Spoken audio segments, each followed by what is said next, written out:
Our world, growing and always on the move. What makes it so efficient, effective and convenient? The answer is data, the core of every modern enterprise, big or small.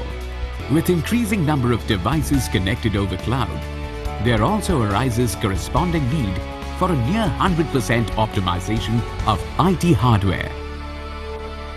Presenting Tata Trinox, the most sophisticated data management racks that enhance data availability, offer superior security and system performance. But what makes Trinox so unique? Made from Tata Steelium CRCA sheets, its slim and elegant exterior fits in conveniently, utilizing minimum space.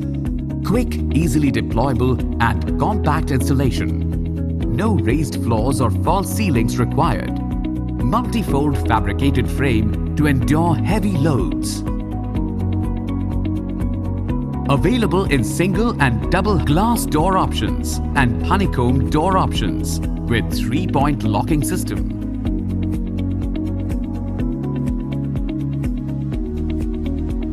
Fan housing unit at the top to keep the cabinet cool.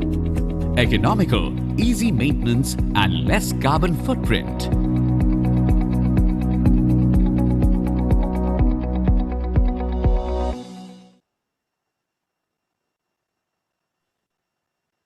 Good evening and welcome to the day one of the Bengal Chamber 11th Marketing and Brand Conclave, Conventions Be Buried, Transformation Rules.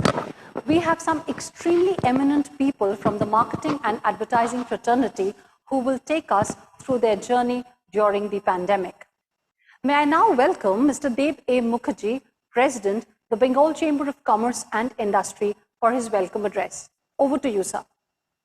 Thank you, Swarnali, and I join Swarnali in welcoming all of you to the 11th Marketing and Brand Conclave of the Bengal Chamber.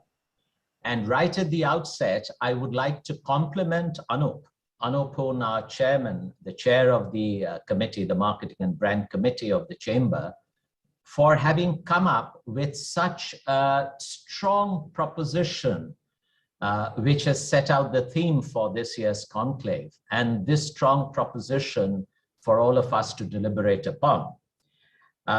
Conventions be buried, transformation roots.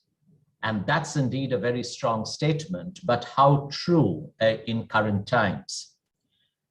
You would all agree with me that the pandemic disruption has indeed triggered transformational changes right across the business spectrum, whether it be on the demand side, whether it's on customer expectations, supply side, for that matter, the entire value chain of every business.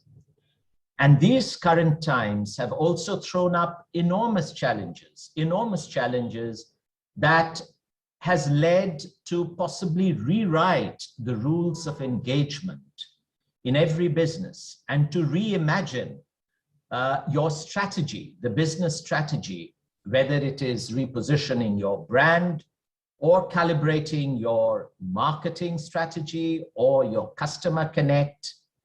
And most importantly, every business now is looking or has to necessarily look at innovative ways of firstly survival, then growth, and most importantly, resilience.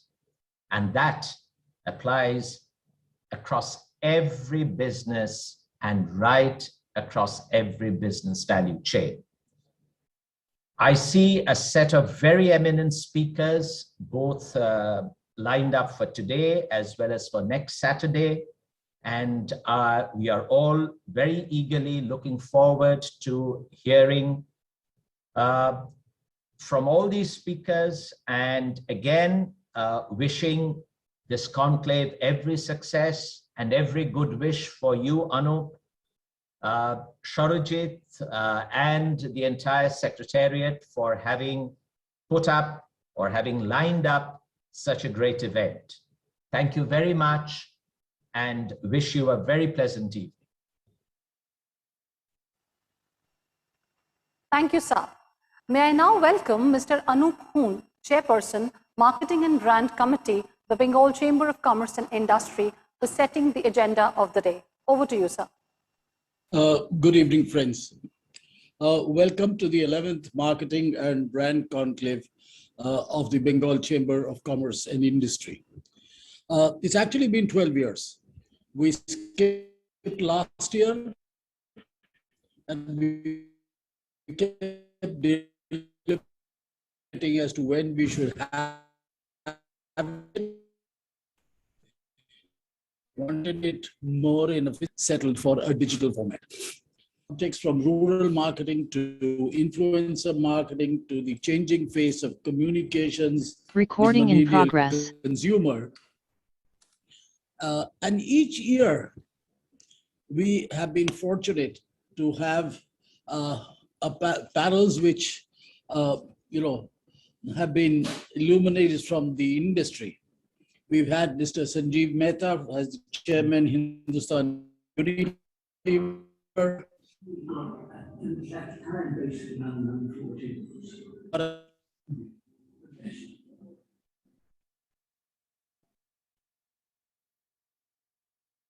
Light Industries, Mr.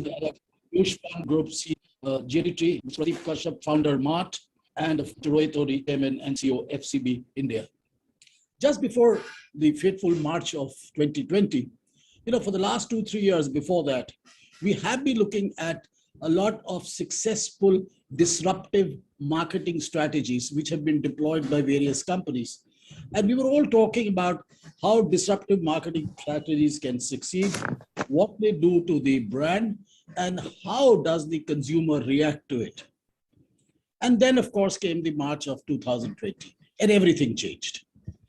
If we look at the topic today, convention be buried, transformation rules.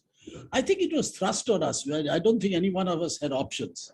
And it is across every walk of life. So from healthcare to education, to the way you conduct your life at home, to industry, to government, everything has changed. So it is indeed interesting to know from a very, very experienced and knowledgeable panel that how this transformation has taken place, what is the way forward, and the kind of change that organizations have had to deal with. On behalf of the Chamber, and more particularly the Marketing and Brand Committee, may I welcome and thank the speakers for agreeing to take out time and participate in our conclave. May I please personally and individually thank Mr. Sashi Sinha, the CEO, IPG Media Brands India, Mr. Damodar Mal, CEO, Grocery Retail, Reliance Retail, Mr. Deep Kalra, CEO, Make My Trip, Mr. Srinandan Sundaram, Executive Director, Foods and Refreshment, Hindustan Unilever, Mr. Abhijit Roy, MD and CEO, Berger Paints, and the moderator for today, Mr. Rohit Ori, Chairman and CEO, FCB India.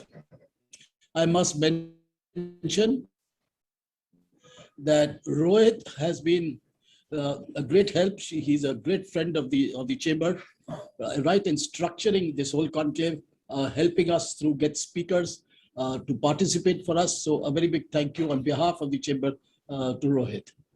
I must also thank the Secretariat, more particularly Shorajit as well as Swarnali. Tireless efforts as usual, and I worked with them for a number of years, so they really make things happen. I'm sure all of you will have an invigorating evening understanding what this transformation is all about, how permanent is this change, and what is the hue of the fabric of industry that we shall be dealing with the future. Thank you very much, and do enjoy the evening. Thank you very much. May I now welcome Mr. Rohit Ori, Chairman and CEO, FCB Ulka, for his address. Mr. Rohit Ori is the Chairman and CEO of FCB Group India, one of IPG's leading agencies in India. He has been the driving force behind the agency's cultural and creative transformation in recent years. Under his leadership, The agency has consistently been winning top honors at all the prestigious global creativity festivals for its stellar work. The agency was most recently named the #1 creative agency at Cannes Lions 2021. The agency's creative excellence has been recognized at the industry's leading award shows.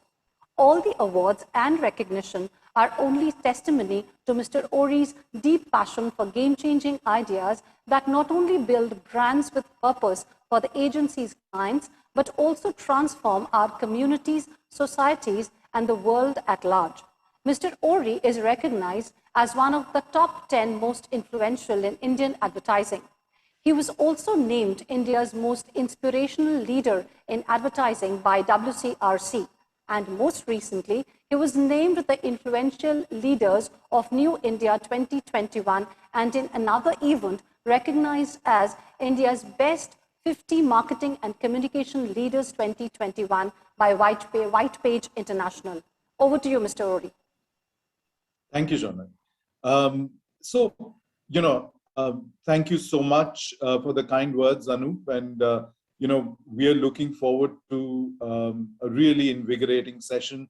The Bengal Chamber has always been very close to me because, while I live now in NCR, but I was born and brought up in Calcutta, and a large part of my initial work life was in Calcutta as well. So Calcutta has always been and will always be a very, very, a city which is very close to my heart.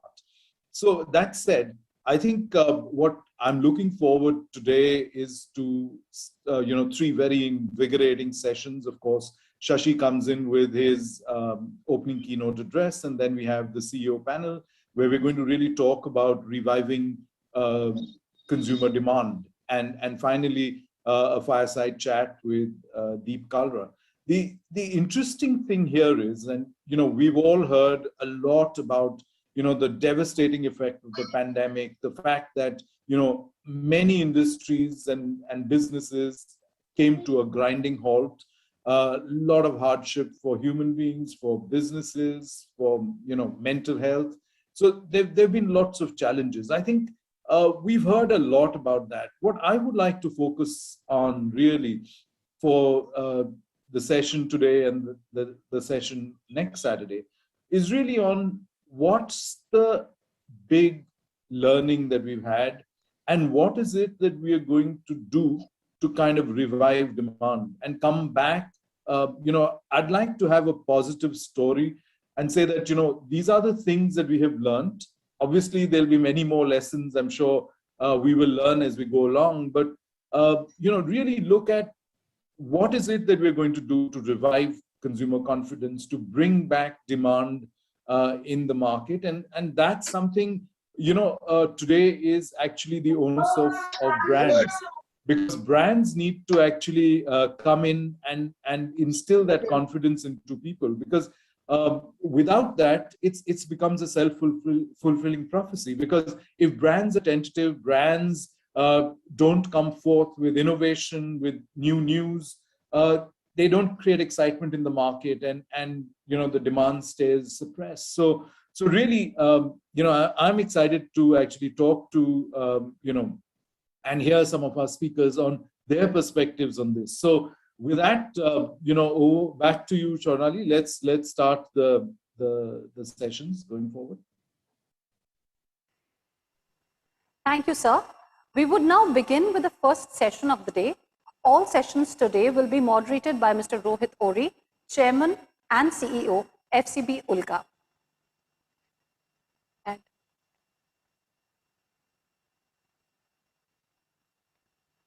मुझे shopping जाना है, अपना credit card देना, अच्छा वो biscuit देना।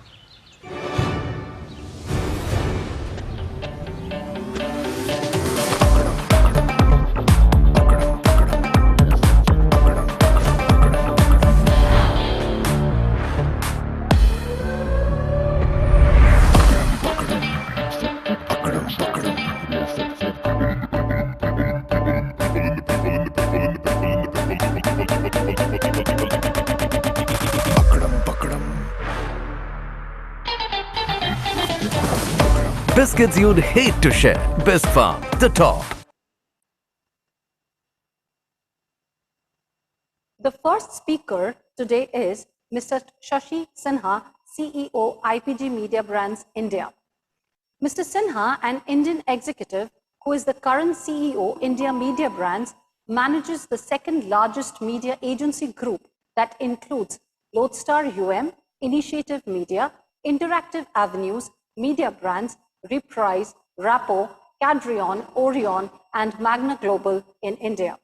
The group manages approximately 20% of the overall media spent in the country and is widely recognized for its strategic approach to media solutions across a wide portfolio of over 100 blue chip clients such as Samsung, Amazon, Amul, Coca-Cola, Johnson & Johnson. Shashi is also actively involved in various industry bodies such as Advertising Standards Council of India, the Advertising Agencies Association of India, past chairman of Audit Bureau of Circulation, past president of the Ad Club, current chairman of Media Research Users Council, and also an honorable member and chairman of the Technical Committee of Broadcast Audience Research Council India. He is also an honorable member of the prestigious Facebook India Client Council. Mr. Sinha is an alumni of IIT Kanpur and IIM Bangalore, where he was recently conferred the Most Distinguished Alumni Award. An industry veteran with over 30 years of experience, where he has built a highly awarded team of professionals and organizations that today form the country's leading media network. Over to you, sir. Thank you. Thank you very much for the very long introduction. I normally like nothing to be said this age, but thank you. So I had a small deck which I thought I'd take you through. Smajit, is it possible to present the deck? So the way I planned it, I break it up into 3 parts. So while the topic was how people are adapting to the COVID and what are the implications we see, what will stay and what will go away the post-COVID world, I thought it was good to set up a context from the field where I come from, which is media planning and buying, and to share. I mean, none of it will be obvious to the people in the audience today, but I thought I'll give it a flavor and a context of where they see it through my eyes. So quickly take you the first 3-4 slides before getting to the meat of the matter. Assure it's not a very long deck, so don't worry. So quick, the next slide, please. Go ahead to the next slide. Yeah, so all of you are aware of this, and we're all Indians, so we know, but from my point of view, when we plan in media in India, it's like planning in Europe. There's so many languages, so many options, and which will become even more because not only the social cultural geographies which exist in India, the dialects, but that apart, if you look at the media choices, it's one of the most fragmented countries in the world in terms of media choices. The next slide, please, will show you the options there. So I know of no other country in the world which has so many options, be it television and digital, which have really grown. And today, as I'll showcase in the few slides, digital is very big today in India, but television still remains. And print, of course, print has been the heart. And, today a lot of people still get up. The format will change. Print may be read on digital formats, but print is still, the content is still, from an editorial point of view, what originally is print content. And of course, radio and cinema. So the point I'm making is there's no other country in the world, except maybe China to a certain extent, which has this amount of fragmentation and choices of media options which are there. And this is perhaps one of the reasons we have one of the lowest per capita consumption in terms of advertising spend, but I'll talk about it. Next slide, please. So, India is today one of the lowest per capita consumptions of advertising, which will come in slide after this. But we see huge headroom to growth, So India is expected from an advertising point of view, a 1 trillion market. Today, we're probably the 10th market or the 9th market in the world in dollar terms for 2 reasons. One reason is because, the currency, of course, that's obvious reason, but also because you're fragmented. So, and a lot of advertiser friends on this panel and who are listening may agree, may not agree, but that's what I say to almost all my clients, that today buying media in India is very cheap. The cost per contact in purchasing the parity terms are the cheapest in the world, primarily because of the huge amount of fragmentation. So the point I'm making is in India, media options came early. All the television networks of the world, all the digital formats of the world came in very quickly.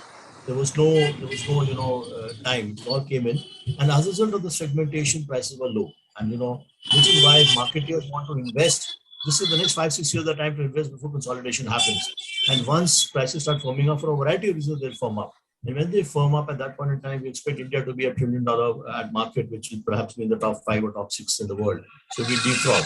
So to Rohit's point, not only because advertisers have to stimulate demand, but it is in their interest at this point in time, while the going is good, to make the investment in the next 5 years, 6 years in building their brands till everything firms up. A stage will come where demand will outstrip supply. Just now the reverse, supply outstrips demand, and which is why it's the lowest consumption in the world. So this is a bit of a context. The next slide, and I'll show you what I mean.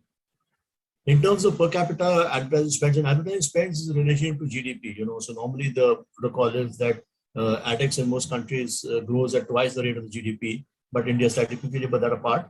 So the point is that you see most markets, US is per capita of $68 per person in terms of ADEX, but India is only $2.2.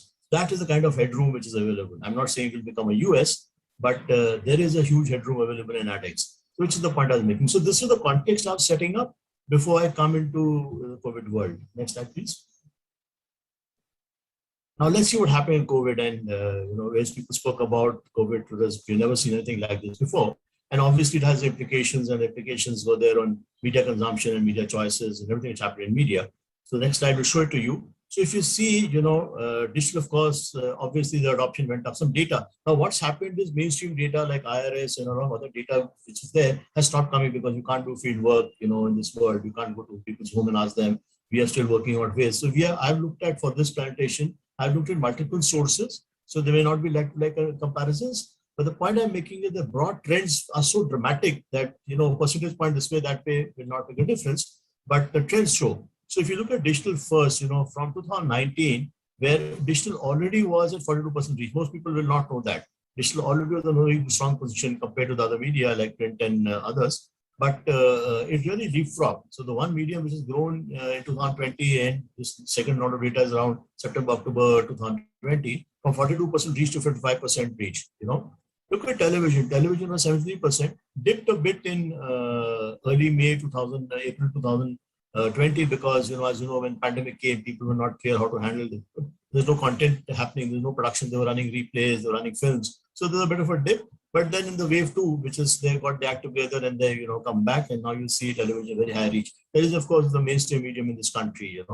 Newspapers again went through this trouble of, in the first wave there was a problem. People felt the COVID is carried through newspapers. So, obviously, which I'm saying. So there's a dramatic drop in reach in 2020 when circulation came down. But I'm hopeful that it will come back. It's already back to a great extent. And I'm hopeful by the time, we come out of this, it will be back. However, I want to make a point on print. Print, while physical form of print may not be there, but today the most credible source of print is on the digital format. The digital format has probably the content of print which is coming out of digital, or the print adjuncts which are coming onto digital formats are probably the most credible part of news. So there is hope for print, not in the conventional form as a physical form may move to digital, but the print plus digital combination still will be a very powerful combination to deal with. Next slide. And within digital, the point is and this is a big transformation which happened in the last 2-3 years, aided and abetted by the COVID to a certain extent, that, it is not only what you saw on the mobile or your laptop, but it's across the board. So be it social, all formats, all platforms and all services on digital have grown dramatically. So we're social, obviously all of us are familiar with social, but look at how OTT has snowballed, all the shows which you see. So when television content was not available and people felt, personalized viewing, TV was family viewing, 5 people sitting in front of the television screen and watching. But in OTT, it's all personalized viewing. You can watch whatever show you like, with no one involved. So I think to a certain extent, plus there's connected TV also, because content was not there. So people were plugging in their devices and onto the TV screen. So you see OTT doing well. Music. Music used to be our whole traditional. You're looking at it. I grew up in there. I used to run the Geet Mala with Mr. Amin Siani, a wonderful program for the short while I was there. And today music is all on streaming. It's completely digital, Look at digital print. I was alluding to this point, So it's not that print has gone away. You saw the reach of print dropping there. Print is on the previous slides. Print has not gone away. It's just that it's, digital print. Gaming. The next big thing is gaming, and it's really powerful. So I think what has happened, one of the drivers of digital is being that every platform is fired. Every format has fired. Within the digital platform, every format has fired. And that's because people had more time. And I'll show that in the next slide. So, one of the biggest things is people say that obviously when people are working from home, there's a lot more time, you don't have to be in offices, you do your calls, then you get some time to yourself. So we saw that digital grew dramatically. If you see, digital consumption, and this is one of the highest consumptions in the world, by the way, this 5 hour, if you see currently the consumption is 5 hour, 30 minutes. Very few countries in the world have such high consumption of media. So it's amazing about a country, and probably it's happened in the pandemic, you can see it dramatically. So within that, digital has grown the maximum. So 1 hour, 45 minutes people spend on the digital in 2022, and this year they spent 1 hour and 58 minutes. But look at it, the television is still maintained. Television is also growing. So it's not that digital is taken away from television, Digital is still there. So if you look at TV plus digital, they have actually contributed to the growth of media consumption in this country, and which is intuitively makes sense. We were all sitting at home, we had time. Firstly, TV consumption used to happen in the evening in prime time, what was called. Now people were seeing it through the day, digital you could watch anytime, anywhere. So the point is that today, media consumption, and this is because India is a young country. So while we say the youngsters are going away from conventional media, but the fact that they're spending more time on media, whichever form of medium it is. And because of that, being a young country, we have perhaps one of the highest media consumptions in the world, at 5 hour, 30 minutes. So while in terms of spends, digital caught up with print and there, but in terms of consumption, it's far higher. That's because digital is still far cheap in India. The point I made earlier that media is very cheap, and within that, digital is far cheaper. So you find digital to be therefore the consumption is more, spends are somewhat less. The rupee value of the dollar value of that is less. So that's the point. So that I want to move on from this slide by saying, listen, that there is, it's not that digital is taking away from other medium. Digital is adding, it's an add-on medium to that, especially to television. Next slide, please. Next slide, please. And the point I wanted to make that even digital was growing even before. It got a fillip. It got a fillip for the reasons I mentioned during the COVID. But if you see the blue line on top, digital was growing. This is the added growth. And, it was growing before. It came down. It came down because all advertising spends came down. So even digital came down. But it was still positive. The growth was there. Other medium in 2020 crashed. There were negative growth. India, our estimate is the ad dropped by about 18 to 20% last year. And on that low base, which has happened to our GDP dropped, so our advertising spends dropped. This year, there's a bounce back. But because the digital base has gone up, and which I'll again explain in the next slide, that, as a result, the digital growth is slowed down, but it's still growing faster than all other media. So that's our expectation. Next slide. And this is an exercise we do globally. Our company does this globally. And, while you see growth rates, so we expect, while, like I said, the base has gone up, so the percentages look smaller. But compared to all of the medium, if you see on the left side, we have plotted the other medium, the traditional medium. On the right side are all the digital formats. So while the dark blue bars show that there's a drop because obviously the base was lower, so the growth was higher. But if you see the next 4 years, 5 years, our expectation is, if you see the light blue bars, compared to conventional medium, if you look at TV or you look at 10% growth, everything in digital will be growing faster. So digital will be growing at 60. And this is all ADEX, this is rupee value terms, So as I showed you in consumption, it's dramatically higher, but even in ADEX terms, in rupee value terms, in dollar terms, this will be far higher. So there's a huge headroom for digital in this country, which is obviously to say, but I've broken it up into formats. So, even if you see like the point I made earlier, so it's not digital as a mass, even the formats individually will grow and people are migrating to that. So let's go ahead and discuss some of the reasons why. So I think, since COVID, and so that were the numbers. I mean, that all media planners like to put up some numbers, but I thought we'd go into the points which you want to make after that is that, so acceleration consumption, and these habits, some habits don't go away, they stay. So if you started doing consumption, if you started watching OTT, some of it will drop, but most of it will stay, that's one. So that's one big thing, that media consumption has gone up.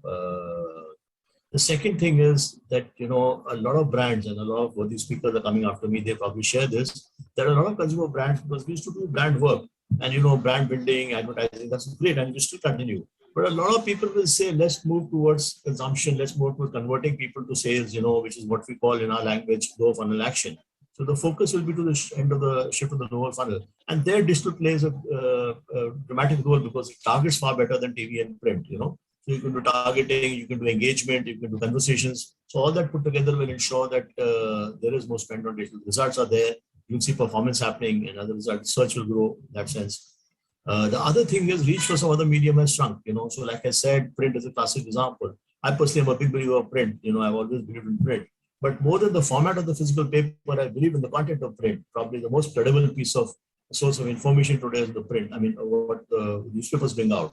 Now, what may happen is the print is still there, but the habit may change that, I may do a hybrid. That I may read the paper in detail, cover to cover. But if I want topical news, I want something what's happening, then I'll pick up the paper. Since it's Bengal, Anand Bazar, and I saw my friend Dhruvo, I think he's there. So, I'll pick up Telegraph and I'll say, listen, I'll pick up not the headlines of Telegraph, I may say so, but so I'll pick up the headlines, but the paper I'll read at leisure, the course of the day. So it will be a combination of formats, which will, linear formats like print will move to digital. And then, of course, one of the reasons why ADEX in this country is relatively low compared to China or maybe US, especially China, is the small medium segment is very small. Globally here, the top 300 companies probably contribute to 80-90% of advertising, which is not true in most of the bigger markets like US and China. In China, you find the small medium businesses doing extremely well. They're a very significant part of the GDP, which is not true in India. And because they're significant part of the GDP, they advertise a lot.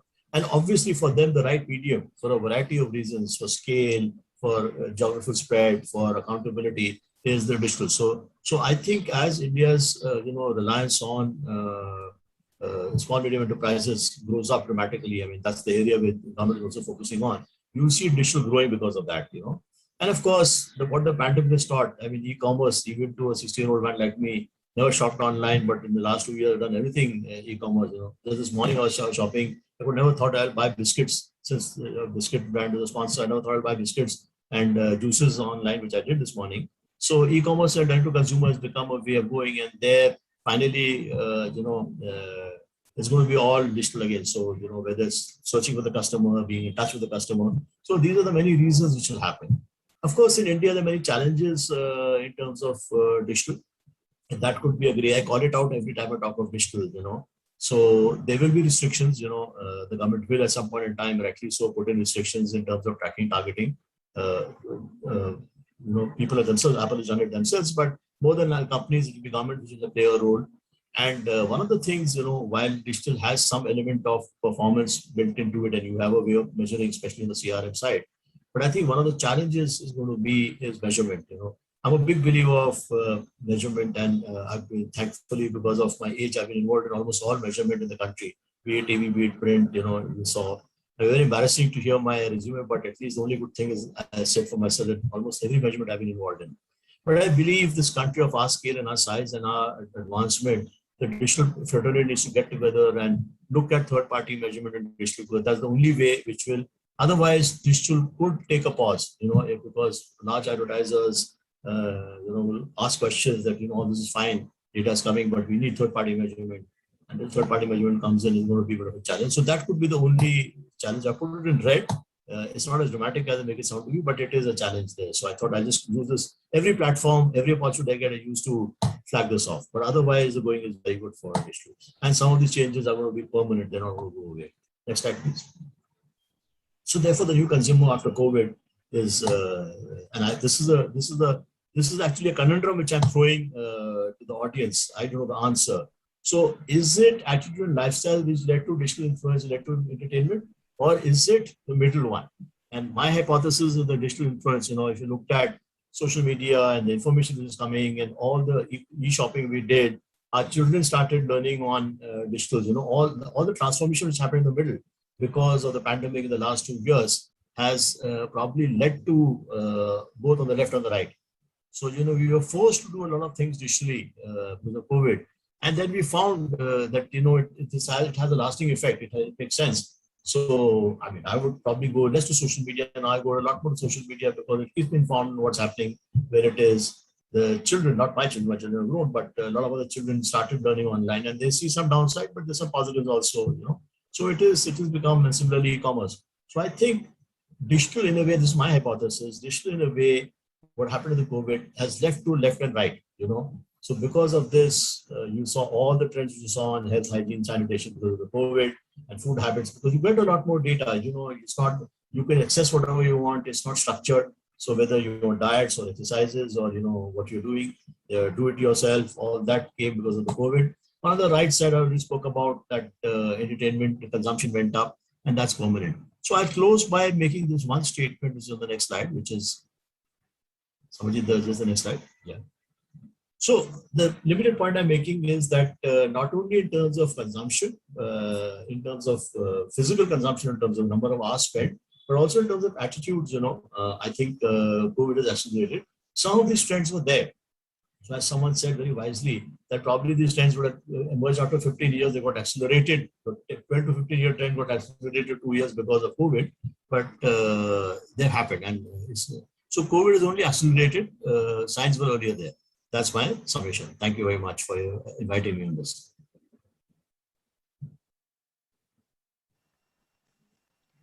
Thank you very much. Thank you, Shashi. Thank you for this. Over to you, sir. Mr. Ori. Yeah. I was just wondering if anybody had any questions for Shashi. So Shashi, my one question for you is, do you think print media is ready to make that big shift? Because I remember we spoke about this and you said, the business model doesn't permit the print media to shift, entirely onto digital. So what's your perspective and how do you think, this media will evolve? So I genuinely believe both have to work in, and I have to choose my words carefully because I see my dear friend Dhruvo also on the screen. So I have to be careful there.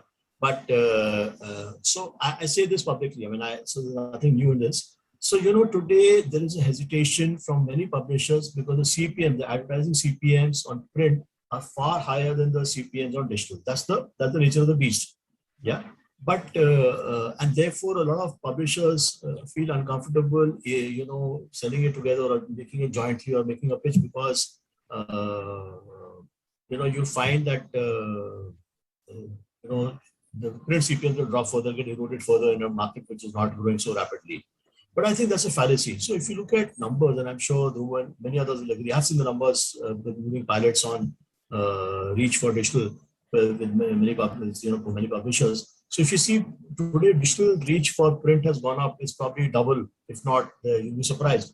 But in a lot of cases, it's maybe twice of what their print reach is. So it's very large. And I also believe that print today has huge amount of credibility, and not only from credibility, from an advertising standpoint, impact. So if you see an ad, the launch or whatever, it gives you an impact, gives you scale, gives you immediacy.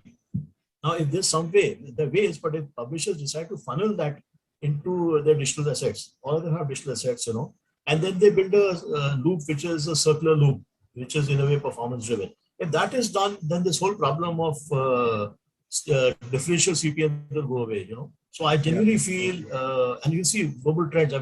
INMA, I was judging INMA this year, and everywhere there's a trend. They are finally merging print plus digital, and that's where they're leveraging. So it's a time, it's an idea whose time has come. Good, thanks. Dhruv, do you have any questions for Shashi? No, I think Shashi always explains himself very well, and it was a pleasure to hear you, Shashi. I just have one, more, let's say, as a non-media person, this niggling contradiction in my mind, and I'd like to have the opinion of Shashi and also the panelists that come forward later. Is on one hand, we see this explosion in digital. There's no running away, and there is no doubt that digital media consumption is growing. But on the other hand, we hear the recent reports, we see the jury is out on this whole online education experiment. And we are seeing a lot of reports coming in saying how that is unable to reach a larger section of the society, surely because of lack of access to devices and bandwidth. And even those who had the quality of education has not been to the extent, or let's say suboptimal.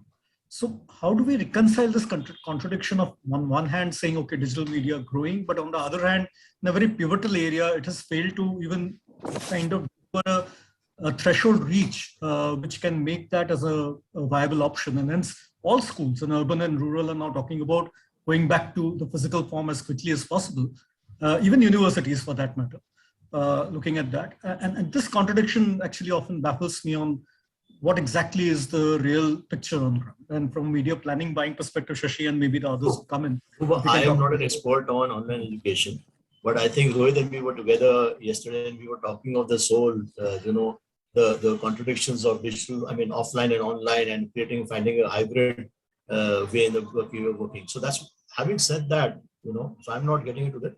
But I think and if I'm just build on the point you're making, so I genuinely believe digital will remain in India. See, India, unlike the US, is a very outer-directed society.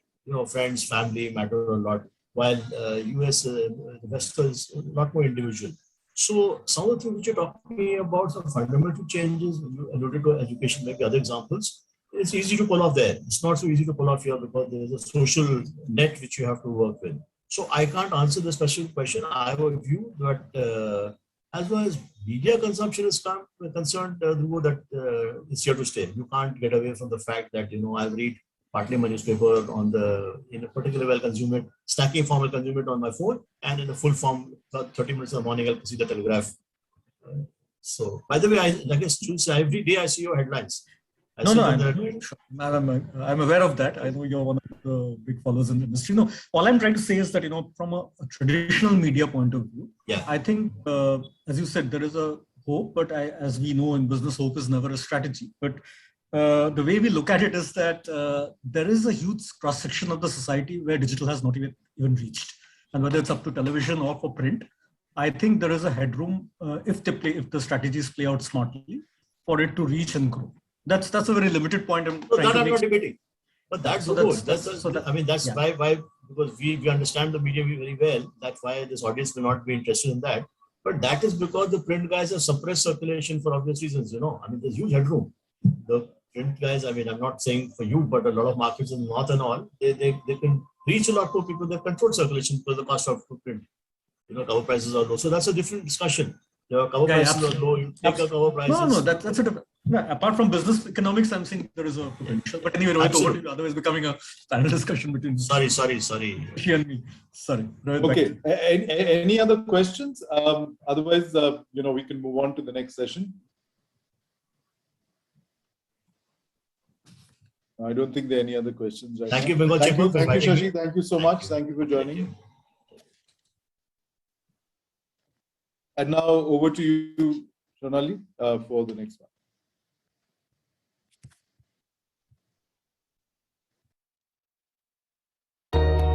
Superstar. या loving wife.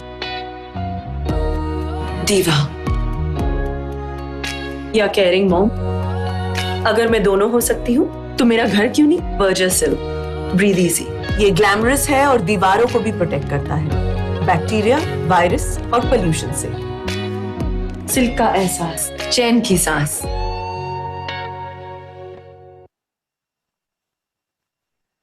The second session for the day is that of the CEOs. The panelists for the session are Mr. Abhijit Roy. Mr. Abhijit Roy, a graduate in mechanical engineering from Jadavpur University and an alumnus of IIM Bangalore, is a renowned business leader in Indian paint industry today. Mr. Roy started his career with Asian Paints India Limited and thereafter joined Lab Garnier, a division of L'Oreal. He joined Berger Paints thereafter and handled various assignments including General Manager Marketing, Vice President Sales and Marketing, COO, before finally taking over as MD and CEO from 1st July 2012. With an experience of more than 25 years, Mr. Abhijit Roy has led Berger to achieve newer heights. Berger today is the second largest paint company in India, fourth largest in Asia, and 14th largest in the world. It was under his leadership, Berger India's market cap has increased from 3693 crores in 2012 to more than 81,000 crores in 2021, taking it to the top 100 most valuable companies in India. He is at present also a managing committee member of the Bengal Chamber of Commerce. Mr. Damodar Mal is the next panelist. Mr. Mal is the Chief Executive Officer of the grocery retail business at Reliance Retail Limited. An IIT Bombay and IIM Bangalore alumnus, Damodar worked in sales and brand roles at Unilever prior to founding a retail venture that went on to become the D-Mart supermarket chain. He was then with Future Group in various leadership roles and was part of Mr. Kishore Biani's core team. Mr. Mal writes an invitation blog for Forbes India. His first book, Supermarket Wala: Secrets to Winning Consumer India, provides business insights for shaping consumer business and modern retail in India. His recently published book, Be a Supermarket Wala, is a business premier for supermarket entrepreneurs. Apart from English, this book is being published in Hindi, Marathi, Telugu, and Gujarati. He has received the Golden Spoon Award for the most admired food and grocery professional of the year at the India Retail Forum. The next panelist is Mr. Srinandan Sundaram, who was appointed as Executive Director, Foods and Refreshment for Hindustan Unilever Limited and Vice President, F&R for Unilever South Asia with effect July 1st, 2021. Srinandan joined the company as a management trainee in 1999, post his MBA from IIM Kolkata. Over the past 25 years, Srinandan has had stellar experience spanning customer development and marketing across a range of categories. He has held leadership roles in CD across general trade and modern trade. He has led several categories in the personal care business, including oral care, deodorants, hair care, and skin care. Srinandan was previously the Executive Director and Vice President for Customer Development. He championed embedding the role of CD as a service organization that served the needs of brands on one end and customers on the other, leveraging three independent ecosystems of demand capture, demand generation, and demand fulfillment. In doing so, pivoting CD to a high-tech, high-touch function on the two pillars, digital and people, including partners. Through his leadership, Srinandan has successfully transformed HUL's customer development function, moving to a technology-backed strategy and data-driven approach to problem solving. His vision from a longer time perspective is to create a leadership legacy by personally committing to and creating capable, future-fit leaders who are amazingly curious, ecosystem thinkers, and have the ability to create cutting-edge capabilities on digital and analytics.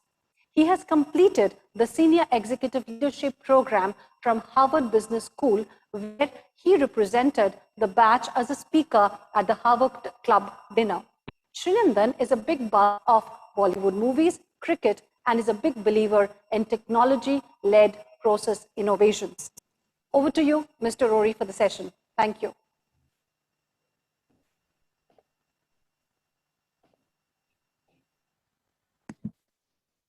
Thank you so much. Before I start, Mr. Malik, could you please switch off your camera?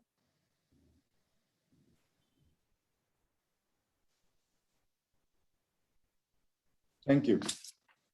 Hi, and thank you for doing this. I know, you know, Saturday evening, and that's a bit of a challenge, but we are going to keep this short and very tight and very interesting, hopefully, conversation. So, you know, and the other thing is, all three of you are clients of FCB, so that's a very, very interesting perspective. So, you know, if we just jump in right away, one of the things I really wanted to kind of understand from each of you was, you know, obviously, you know, this has been a black swan event. The pandemic is something that we never saw coming, and we don't have a playbook to say, you know, these are the things that we should be doing. We've been learning on the way and learning as we kind of go along. So what has been, you know, the big impact that you've seen on your business over the last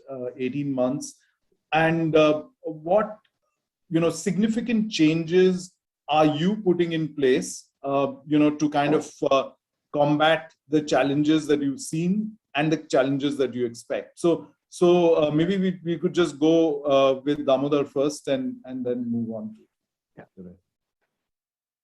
Hi. Good evening, everyone. Yes, Black Swan event, nobody can say we had the strategies in place for it.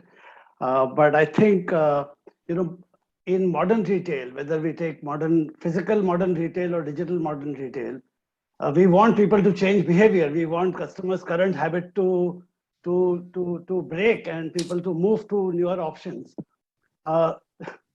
In that sense, this was a habit breaker for the customer. Everybody reconsidered the manner in which they bought things and consumed, and what the roles of small joys in life was for them, like food made at home. I think that changed. And yes, like everybody else, all business systems and all dashboards were broken. But at our end, we said our biggest competition, we are in the business of consumption at home. And our biggest competition in that sense is consumption out of home. And during the lockdown, our biggest competition shut down. So we didn't give ourselves the option of saying, oh, my supply chains are broken and I have this constraint. And people like Tan is not reaching goods in time for me. We didn't give ourselves those options. But we said, if inherently food at home, living at home, cleaning, simple mundane things like cleaning at home is now part of human joys, and people are learning to share, show off, learn doing simple things of life, then we have a greater responsibility and role to play. I think that saw us in good stead. Not what people normally say, but we saw premiumization happening. These are supermarket customers. So in that sense, a rider that incomes in our customer strata were not really impacted to the extent that it would take to food consumption being impacted. We saw premiumization. We saw move to more different channels through which people are buying. We saw people coming less often, but when coming, they wanted a lot more from our stores, whether physical or digital. So if we call it a manthan, then we will look for an amrit and not just poison at the end of it. We went for the positive outcomes of the manthan is what I would say. Thank you so much. That's really interesting. Srinandan, what's your perspective? I think, like Damodar said, there's a lot that changed. And for legacy, for companies like ours who've got one way of working, it really forced us to accelerate our pace of change in 3 areas. And I really talk more about the Amrit side of the manthan, like Damodar very eloquently put. I think the first, and let me start with customer first, with Damodar being here. I think between the company and the customers, we found really innovative ways of collaborating that we normally never considered before. I mean, it is quite unforeseen that you would have customers stretched to try and pick up goods when our supply chain was really struggling, particularly during wave 1. And we found value for both the customers end and our end in forging new collaborations. I think that's number 1 that changed. Number 2, in many ways, when consumers migrated to a combination of more digital means, either out of consuming content or indeed on purchase, we're beginning to get a lot more data about what they buy, why they buy, and how they buy. A lot of it, and for all of you who've read Damodar's book, there are brilliant insights around why people buy and what we buy. A lot of it is borne out by now data, which allows us to be more nimble.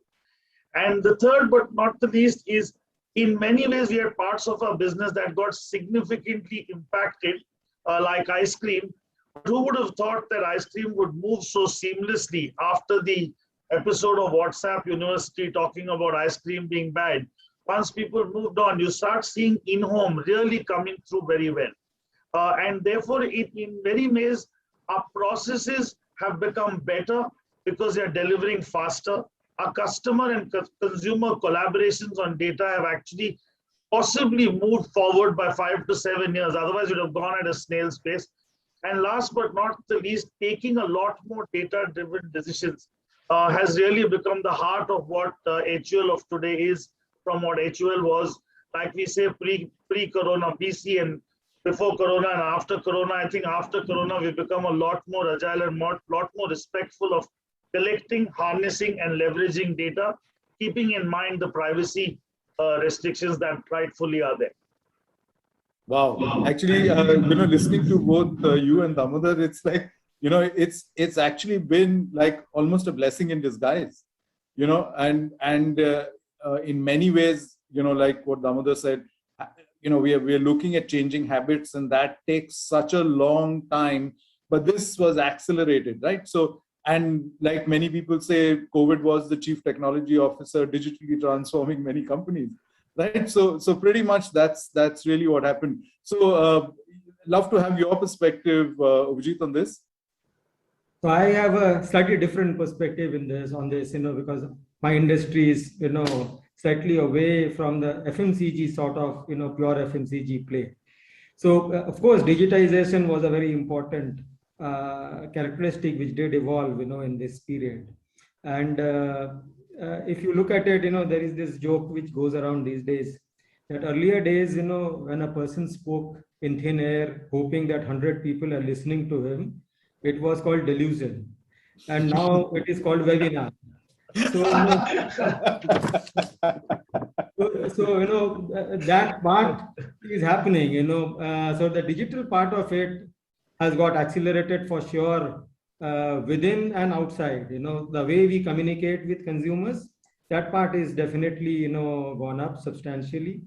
Within, of course, we had to adjust because, we had to supply, we had to keep the things running, and, all that has to be digitalized in order to keep the functions running. So that was something which really did take off, in a very big way. The other thing which happened was this great consciousness on health, hygiene, safety, for example, of course, that was very, I would say, in an escalated level at that point of time when the pandemic was raging.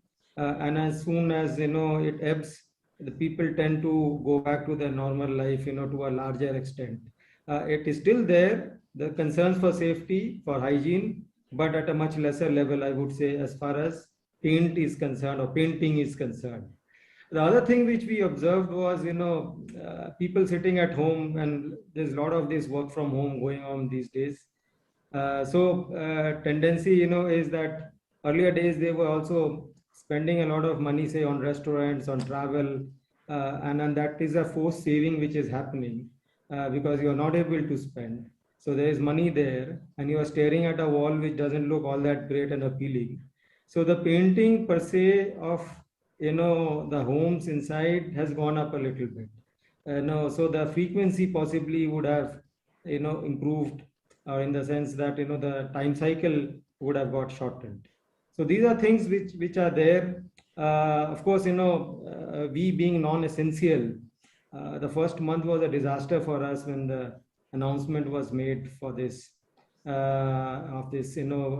sort of stoppage of every economic activity other than the essential. So, we got very badly affected, but in paint, the demand just gets postponed, instead of, losing out completely. So when the markets opened up, it was a great revival for us, especially in the upcountry rural areas. We suddenly saw a surge in demand, which came back, very strongly. So this is what we had seen so far. Great, thanks.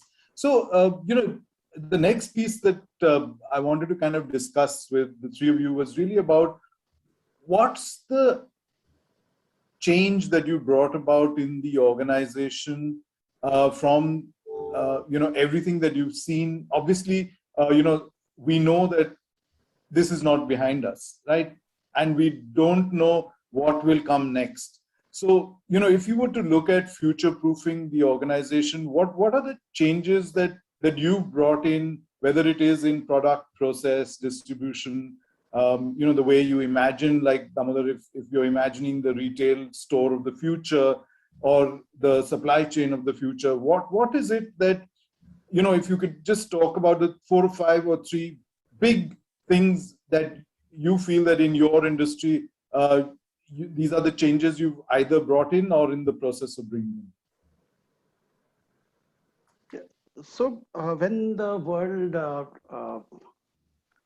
stops being predictable and stops responding to your plans, therefore you go back to what you know best, which is all the skills and all the culture that you have built. You fall back on that, and I run retail, and retail is where a lot of distributed team members work in various places across the country. And when supervision was switched off and all of us were working from home, the only thing, and our stores were open, the only thing that continued was the culture.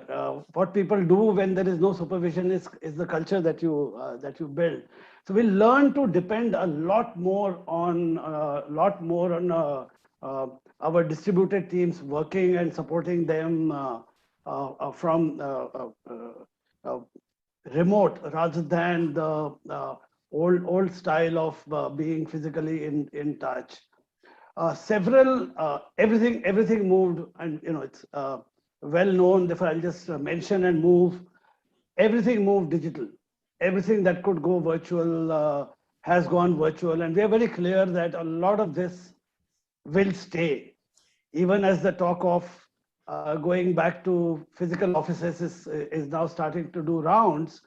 I think a lot more of the digital physical versions will happen.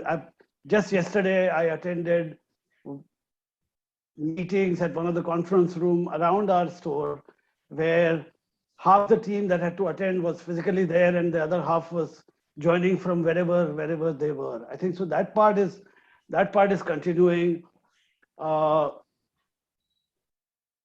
We went omni-channel in grocery in almost a shock.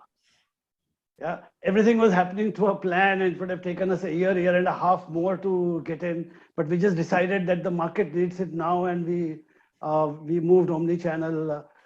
We believe doing it like that in hindsight was actually a good thing to do. That instead of thinking digital shopping as a parallel stream, we saw it as an integrated stream with our physical modern retail presence. And that integration has become richer over the last year or so, because we didn't have any option. We had to fall back on our thing. Now I can look back and say that's a competitive advantage. And now in good English, I will say it was a sound strategy. But it was merely an entrepreneurial response to how things were. And grocery, I would say, even the Kirana store have always been omni-channel. The customer behavior has always been omni-channel. Half the time the customer came to the shop, other half she just called up, sent in an order, and the order became home delivery. These days earlier we used to call it home delivery, now we call it e-commerce. But the consumer behavior is identical. And in creating a confluence of digital and physical in the core of our business model, I think we have hit a powerful place of seamlessness. We have no fear in marketing JioMart, which is our digital platform, to our store customers, because those silos have gone, and we work with our brand partners and vendors to make sure the silos at their end are also broken, and these are seen as multiple channels serving the same home, which sometimes buys from a Kirana channel, sometimes from a digital channel, and sometimes from a physical channel. So fundamental shifts in the way we looked at it. I think in innovations that come in during crisis are probably where the resources are low, where the ability to plan a lot is low. Actually, our genetically stronger innovations is what I can say from my learning over the last year and a half. Wow, that's interesting. Genetically stronger innovations, right? So, when the chips are down, in fact, yesterday we did this recording, which is the session that will come after us, where we were talking to Deep. And Deep Kalra was also, their business was they had zero revenue, right, for practically 2 months. And he was talking about this whole thing of existential crisis really teaches you a lesson which is, it completely transforms your thinking in business. So absolutely great point. Srinandan, what's your Yeah, I think the first bit I'd like to say is, they're used to running through command and control. And one of the first things that it's the pandemic and longer term duration of the pandemic has taught us is to lead not by control, but by context. And therefore, it's called for being a far more empathetic leader and a far more trusting leader. And like I famously said in one of our meetings, it's a borrowed line. I trust my team, but I will verify with data. It is Sir Narayan Murthy's line, but it's more apt today. So there was a huge amount of empathy, a huge amount of trust, but the data backbone allowed you to verify whether we were on the right track. The second is, if I use the framework of capturing of demand, fulfilling demand, and generating of demand, I think one of the things we learned early was technology that use case was proven really exploded. For us, capturing of demand through our eB2B app, we really exploded during this period because it was unsafe for salesmen and stores to interact with each other. And therefore, what was 20,000 stores became 550,000 stores during the pandemic. And therefore ensured that our B2B solution is really coming to scale, which gives opportunity for stores in a contactless manner to order and also use their free time to browse through the HUL portfolio a lot more, which is more opportunity to buy lines. I think demand capture has really seen a fillip through the app that was tested well before COVID. When you look at demand fulfillment, you're really seeing two things: a lot more agility, because one of the contexts that was beyond COVID was also hyperinflation across commodities. And you were seeing an environment that none of us have experienced in the past, where you had to take 4 or 5 rounds of price increase in a year because of the commodity inflation, which meant you had to be very lean in terms of stocks end to end, in a context where supply chain was disrupted. And therefore, what we went to is really moving from a top-down system of planning to a bottom-up system of planning. Again, using technology, using the distributor network to understand technically what is being sold is what we will manufacture. And that, I think, allowed us end-to-end to be a lot more agile and respond well to inflation in the market, as well as ensure customers were not straddled with the wrong kind of stock. And we're getting better and better at it, because it was times which we've never seen before. And the third bit is in terms of demand generation, like Mr. Sinha spoke before us, lower funnel advertising, being able to understand, and we followed where consumers were spending versus where we normally would spend and hope consumers would come. So I think a big shift happened to where people are spending money, we will invest there, versus we will invest and people will come and buy.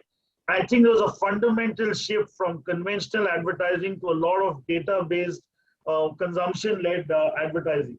So if I were to look at it in many ways, it's pushed the ability to track and measure, and we tracked and measured more processes than outcomes.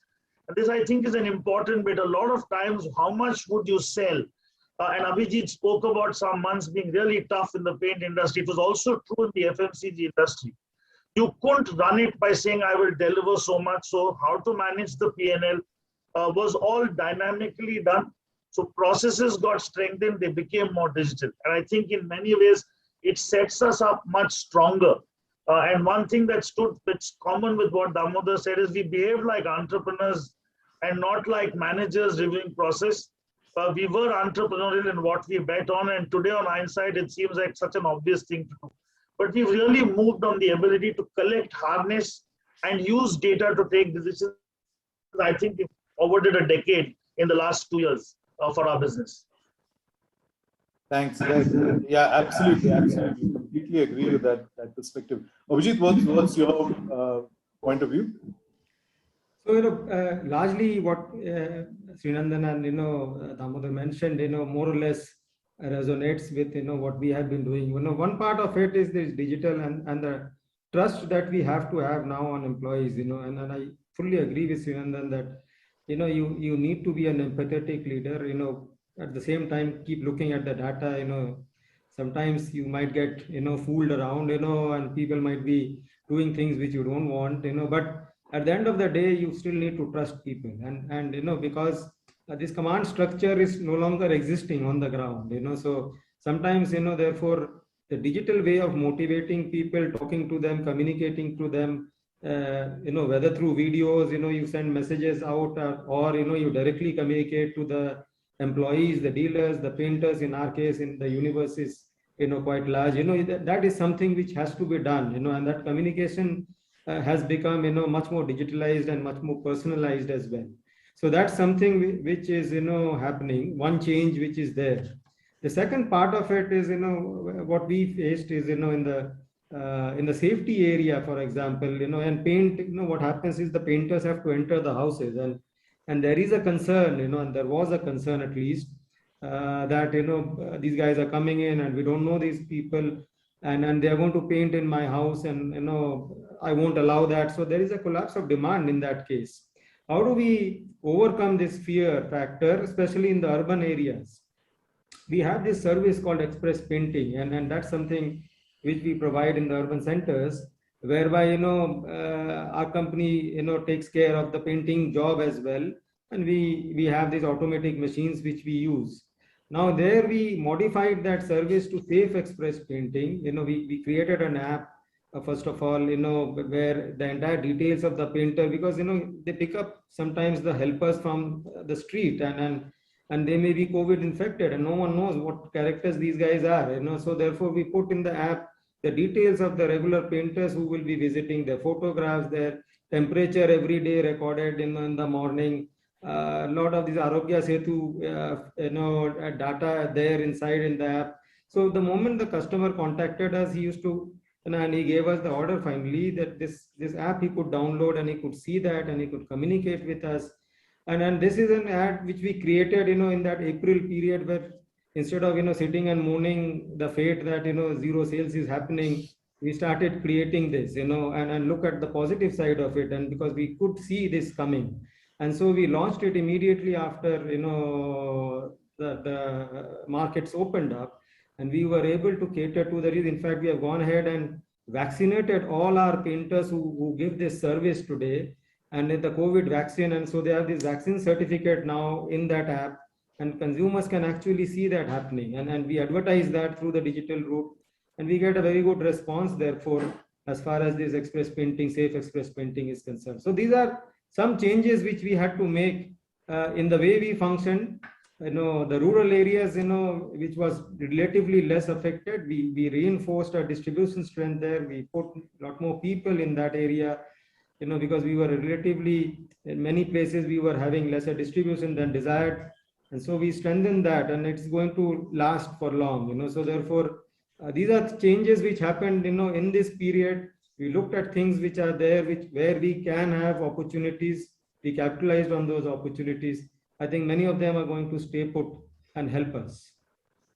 Yeah, great, thanks. So the question I have for you now is, because we are really talking about reigniting demand, and right in the beginning, I was saying, today, actually the onus is on brands and marketeers to bring customer confidence back, because oftentimes the pandemic can linger longer if we let it linger longer, because then it's this whole thing of, it's a self-fulfilling prophecy, because you're tentative about what you want to do in the market, and then consumers kind of feeds off that. In many ways, I remember when Pepsi, I was managing the brand then, when it got hit by the pesticide controversy. I think the Pepsi confidence around brand Pepsi actually broke, and that accelerated the decline of the brand faster than what it would, because consumers were saying, okay, I mean, we didn't have to, it's just that Pepsi started then saying, let's focus on 7-Up, let's focus on all the juices and everything. So you're pushing, the confidence away. So in many ways, I think the big onus is on us to create excitement back in, get consumers to come back. So innovation obviously is one big piece. One of the questions I had was, and that's something that I'd love to have your point of view on, with health concerns growing, we are seeing a lot of innovation where products which were previously never talked about health. And Abhijit, you showed the ad we did, which is really paints, antivirus, antifungal. So are you seeing that as something which is big and interesting and will be, a big focus for you in the next 2 to 3 years? We had launched, and it did take off, in the sense that this was a luxury category, and you are right that, there was this heightened consciousness about, health. And therefore this paint, we created, which is an antibacterial, antivirus, and also it is air purifying. And therefore we got it certified through various international labs. It was a great product otherwise. And it also gave a good finish on the wall. So at that point of time, when the concern was very high, this particular thing did create some amount of excitement, and there was this increased purchase.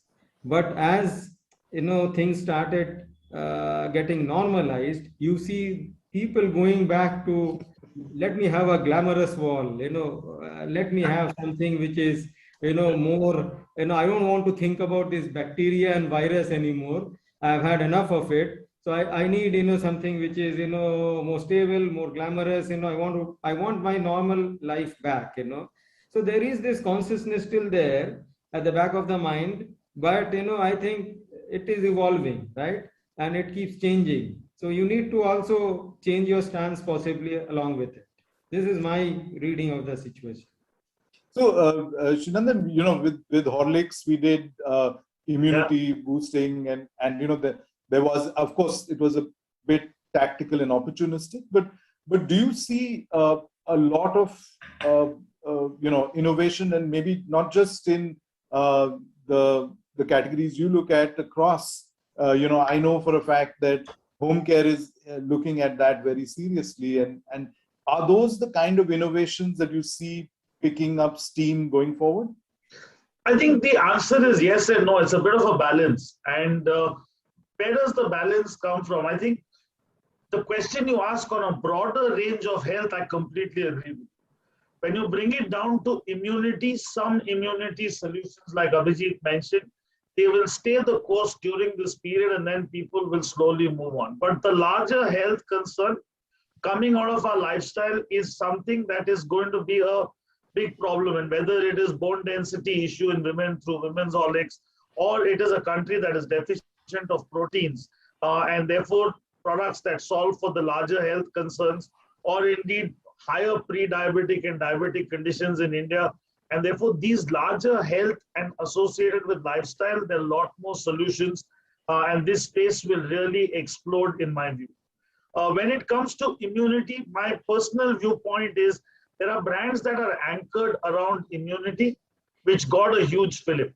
And to take our company's portfolio, it's whether your proposition inherently is around there.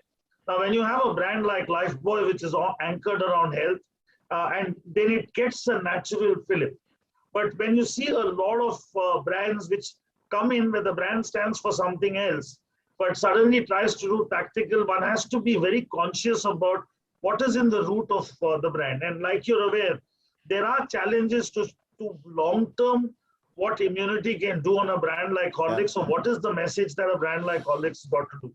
So I do think that sometimes the short term has to indeed be disciplined short term, and immunity brands that have existed before are sharply anchored around how they solve will really explode. The smokes and mirrors kind of thing, where they're going to die out really, really fast. But I do think the other bit that has happened on consumer behavior is really this bit about, and take Horlicks, which you work on, from saying what happens after you drink the cup. There has been a real challenge where consumers in the north have tried Kada kind of solutions for boosting immunity, or in the south have tried Kashayam kind of solutions to try up the immunity. It begs that a brand like functional nutrition brand like Horlicks, how does it get more functional? How does it explain what's inside the cup that does well for you? So The role of brands which are around health and nutrition, I do see them getting a lot more functional and a lot more explaining what is inside the drink versus taking it for granted that consumers will drink and what happens after. So the role of relevance building across brands around health and nutrition space will go up. There are larger health spaces where there's a real problem that will go up. And my view is core brands anchored around immunity like a Chyawanprash, etc., will continue to grow because they have inherently been there, done that for a long time. Fads, which is opportunistic, saying, hey, there's something happening on immunity, let me go, is not the core strength of some brands. And they will struggle because they will diffuse the brand during this period. Yep, absolutely, absolutely. So, Damodar, if you can tell us a bit about, and I thought the point that you made was very interesting about, accelerated omni-channel and physical and digital kind of coming together. Obviously, there's a lot of safety concern around, going into stores. How are you looking at retail with technology and data? Are you kind of reconstructing and looking at the store of the future, which, we've seen, and a lot of that contactless, shopping and exit, it's all paid for, scanning of retinas, etc., etc. Is that something that you're thinking around? So I'm Reliance Retail and I'm Jio Platforms. So everything of technology that adds value to everyday life, I'm interested in. And we will play it. We will play it. That rod will be in the fire for us to pick up. But I want to give a balancing viewpoint.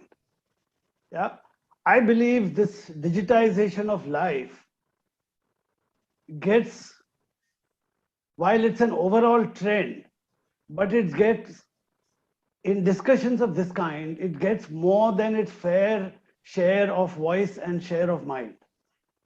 Because people who are discussing this, they are on a higher rung of the digital transformation ladder. I think for the Middle India, and I speak with more recent experiences in our store, for Middle India, shopping on a street versus shopping in a supermarket, where the number of people inside the store at a time is controlled, where somebody is checking your temperature, where someone is continuously sanitizing the trolleys, etc., is also an upgrade. Yeah, we think contactless and scan and go is upgrade, but from shopping in crowded places to shopping in more managed and more organized sector places is also a hygiene, safety, personal space upgrade for a large number of Indian customers. So I think that I think is a bigger trend that we see. Also, I think we spoke about what happens. How do consumers change? Individual consumers and family customers are taking baby steps into normalcy. How do they behave? For them, doing simple things like going and buying daily necessities in an organized sector place is a safe and yet a positive thing to do. I may not allow myself high indulgences that I left behind, high discretionary products that I left behind, a visit to a multiplex or a travel to X, Y, and Z places may not come back. But I want to get the everyday small joys. I want to buy more fruits for my family. I want to go back to the ways in which I used to see my choices in the market. So in the physical supermarkets also, the walk-ins and customer interest is growing. Similarly, I think the Kirana stores are far more digital than before, are far more connected than before. Everybody talks about I'm part of that, we the organized sector e-commerce players, but I think the digitization, simple everyday digitization of the small entrepreneur businesses is actually more transformational and higher quantum impact in the market and consumer behavior, that has become completely contactless, right? You don't even have to pay. You pay once a month through your Khata and your Google Pay, and you just WhatsApp the order to your Kirana store, and the boy just leaves it at your door and goes away. That's no different conceptually than the Amazon Go that you were referring to. Yeah. Yeah. So I would say horses for courses. We will see the entire spectrum. But I wanted to emphasize the part that does not get discussed when people like us get together and toss ideas at each other. I thought it's deeper. Positivity is simpler. People take joys in doing everyday things more than the extreme digital kind of transformation is what I would say. Some of the habits, and we spoke about consumption. I would just add a couple of points there. See, again, this is I go back to saying anything which breaks habits is a good thing. Yeah.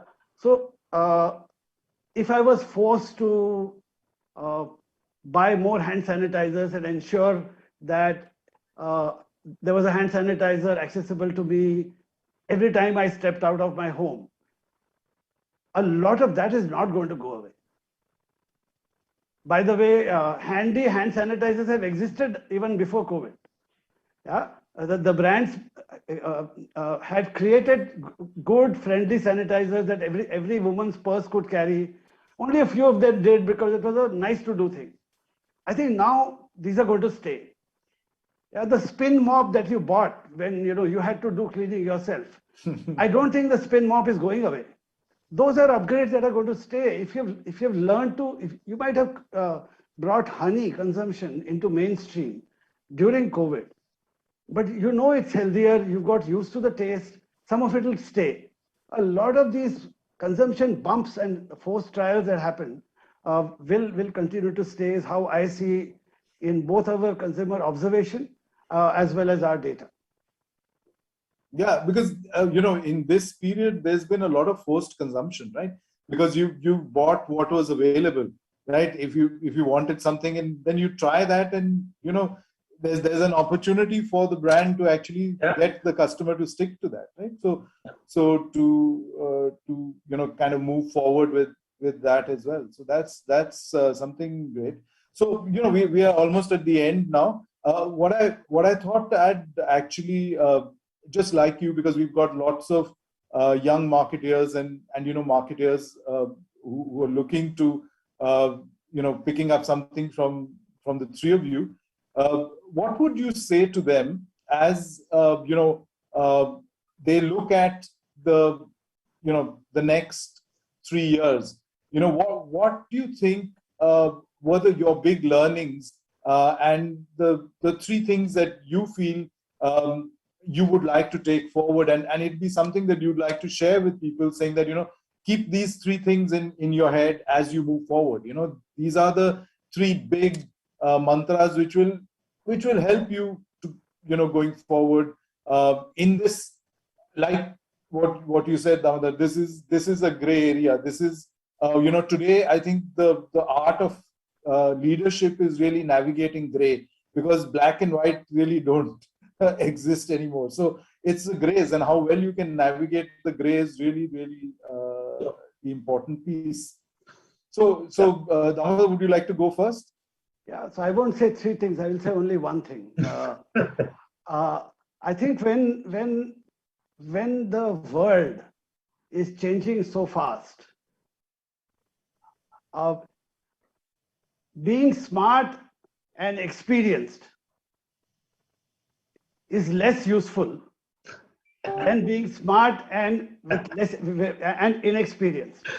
I think structurally, people, all of us who are talking here with experience, we carry a lot more burden and baggage of unlearning, especially in changing times like this. So if I am a 30-year-old smart young manager today, I have to start believing that I have a competitive advantage for this world. This pitch has started turning in favor of younger people and smarter people. is what I would say. All of us will struggle to cope throwing our past baggage and staying nimble and learn.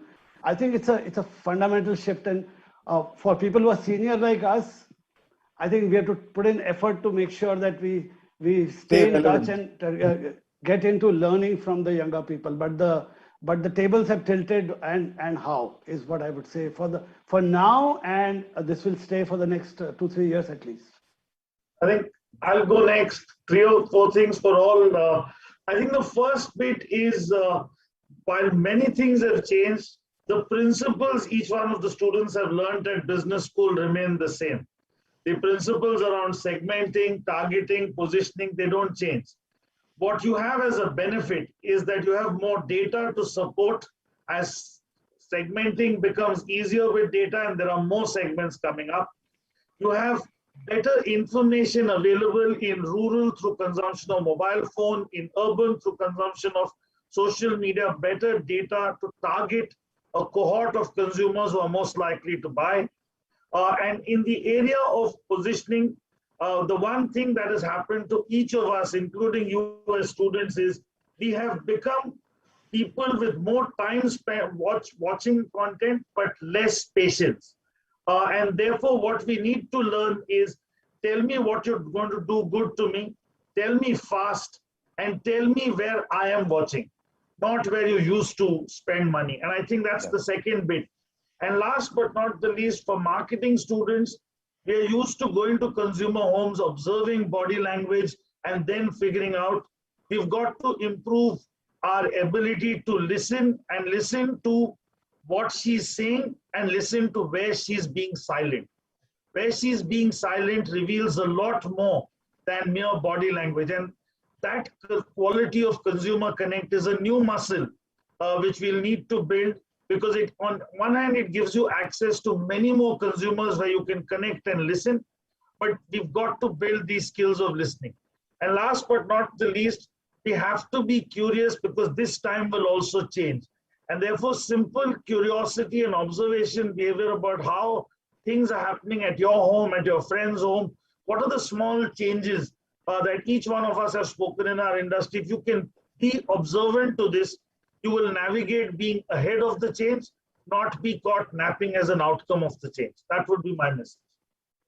Super. Abhijit, I think, 3 things, I think for any manager or even an entrepreneur for that matter, I think I begin with what just now, Srinandan said, curiosity. You need to understand, what's going on, how to, and listen well and observe well, I would say, and change with the situation, because these are fast, rapid changing things happening, and therefore you also need to change also fast. That brings me to the second point, agility. So you need to really move really fast, and you don't have the time to do test marketing and then, watching, and then by the time the situation would have changed. So you really need to move fast. A lot of it is hunch. And here I differ with Damodar that experience sometimes counts. And, there you can bring in that experience and really take that quick call, whether this needs to be, gone through or not, or should we, do the traditional stuff of researching and trying to find out. And then the third, which is very important, I think, in these times, is a spirit of positivity. Always be positive, look for opportunities. There are enough opportunities. Don't get, demoralized or, demotivated, but look at the opportunities which are there. There are enough of it. If you keep your eyes and ears open and tap those opportunities. I think these are the 3 things which I will do. Great. That was superb. And thank you so much. I think that was a really stimulating conversation. I really enjoyed this. I think, thank you, enormously, Damodar, Abhijit, and Srinandan for taking time out for this. Anup, do you have any questions? No, I must take an opportunity to congratulate Abhijit. It's a great day for him. Burgess has been selected as India's Best Managed Companies Award for 2021. Wow. It's a great day for Congratulations, Abhijit. Thank you. And congratulations to the team that he heads. Also, Damodar, when you said that anything that breaks a habit is a good thing, I think the exception which proves the rule is the love for Blue Label. So, message to Abhijit, and I say it on behalf of Rohit also, I think you got to keep 1.5 liter bottle ready. Yeah. Okay? And you can't shy away. Congratulations, and we're extremely proud of you. Thank you. Thank you. Thank you, Anup. That's fantastic. That's a superb, great achievement. So, Anupa, are there any other questions? Anyone? I know we have an audience online on social media. Any questions? Swarnali, are there any questions? No, sir, nothing as of now. There's no question as of now. Okay, great. Thank you so much. Thank you. Really appreciate this. I think it was a really stimulating conversation. Thank you so much. Over to you, Shona. Thank you, sir.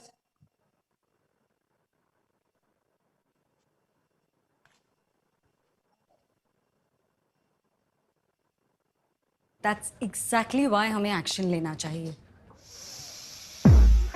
Meet Karthik Ahuja, joining us from today. जो तुमने ये समा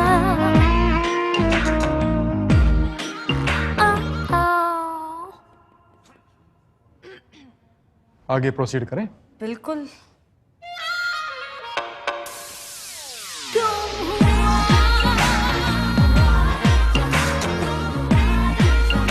No gas, only perfume. नया wild stone intense. लोग तो notice करेंगे.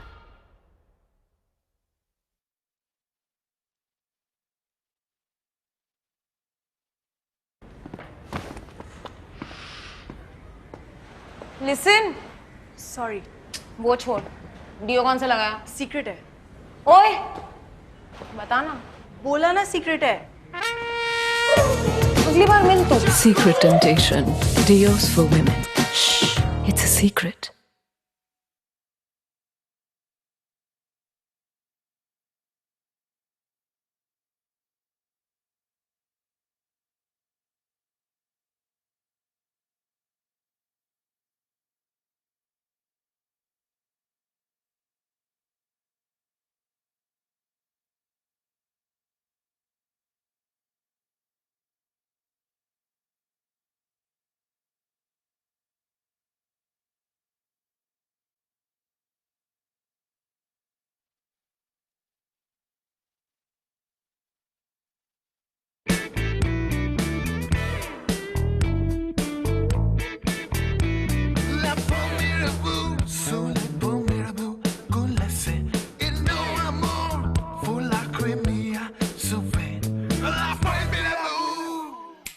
Macho hint. Fashion. बड़े आराम से.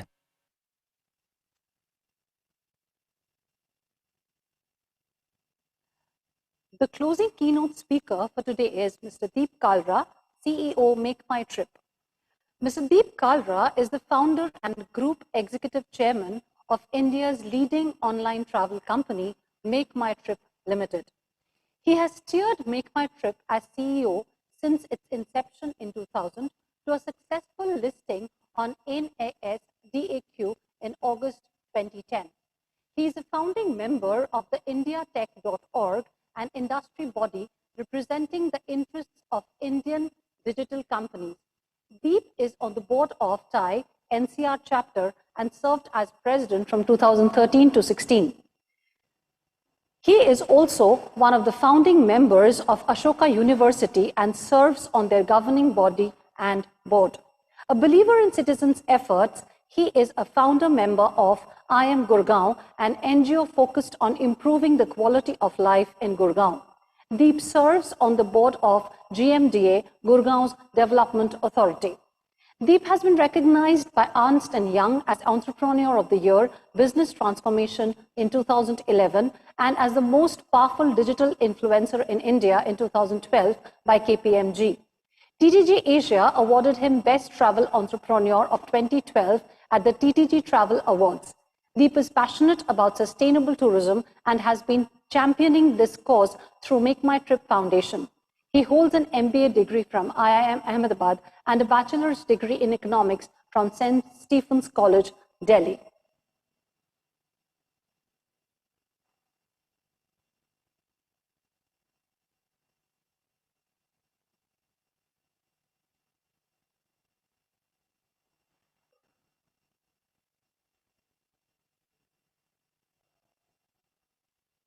So, hey, Deep, thanks so much for joining our Bengal Chamber Marketing Conclave. And I know you're in Switzerland and, waiting to take a swim in the lake. So, sorry to cut into that. But, it's really an honor to have you here. As I was kind of Googling to see what you've been saying over the last few months, about COVID and COVID-19, the first thing that comes, Deep Kalra, businessman. And I said, that's such a wrong nomenclature because the last thing, I associate in my head is businessman. I think you're truly a visionary. You created a new way that consumers are looking at and people have looked at travel. So some of the things that you've always said was, startups need to be very clear about what is the problem they're going to solve. And I thought you had crystal clear clarity on that. And, you had many challenges. So my first question to you is, of course, we know, the travel tourism industry has been the poster boy of, this pandemic in terms of the impact that it's had. So there was a time when, MMT had zero revenue.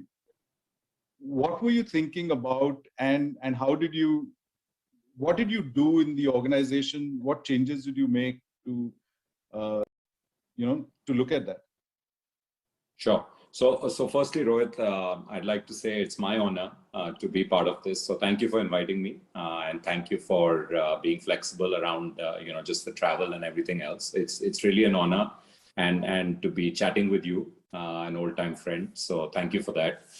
Yes, indeed. The irony is that COVID-19 has become actually, in a very weird sort of way, the biggest blessing for the internet economy in India.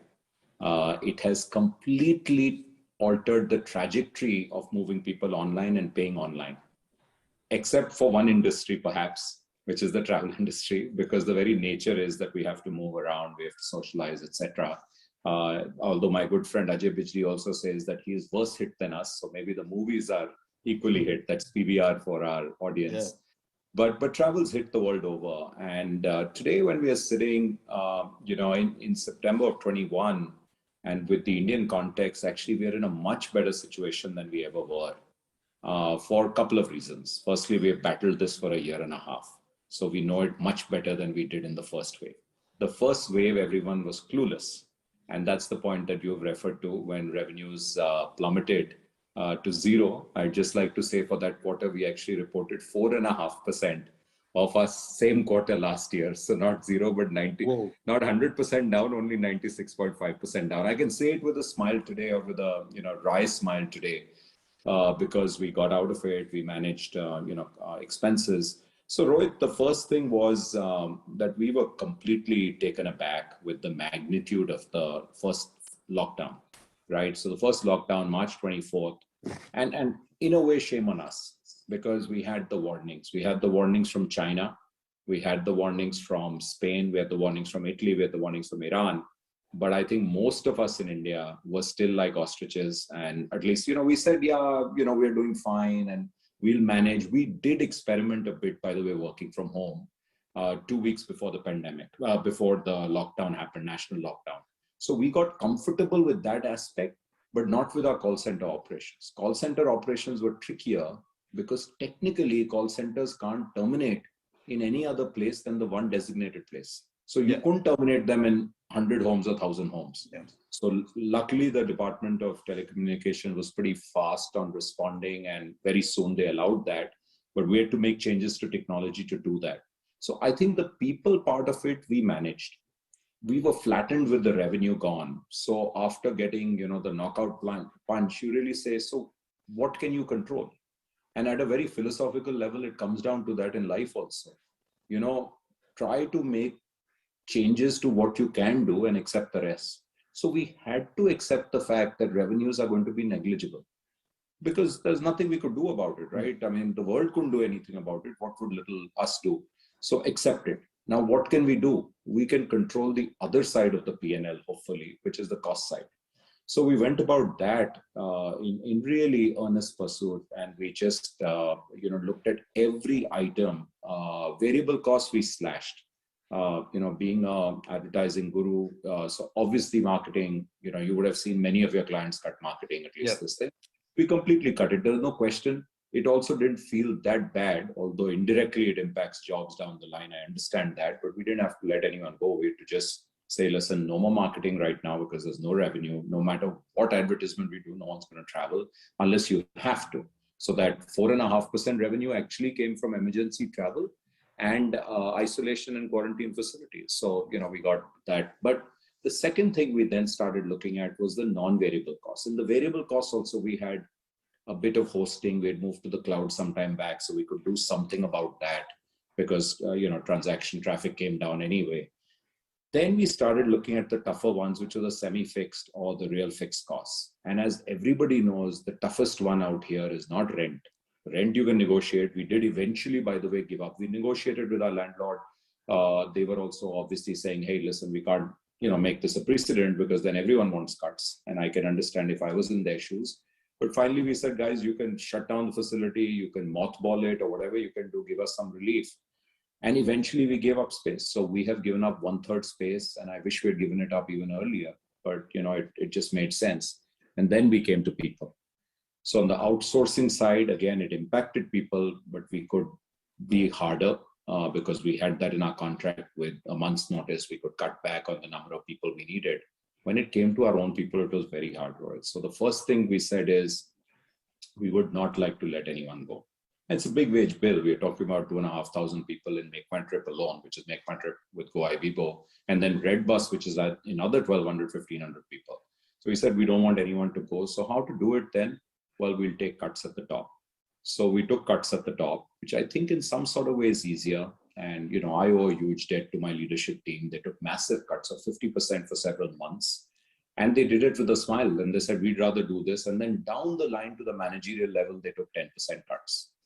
Happy to say, when things came back, revenues came back, we actually repaid all of that. No one expected that. At the top, Rajesh and I took, 100% cut, which I think is also easier to do. So we shielded junior folks for 2 months plus, but then we realized this ain't going away. And we were being quite, I think, unfair to people who were taking cuts. How long would they take them? So we took one decision, and thankfully in 1.5 years, we haven't had to take it again, but we did let go of 9% of our workforce. Till date, in 21 years of Make My Trip on record, it's the toughest decision ever taken, but the right one today, I can say in hindsight, for the rest of the company, for the organization where we have a fiduciary responsibility. We did it as nicely as possible. For the long-termers, we took good care of them. We extended their medical facilities, etc.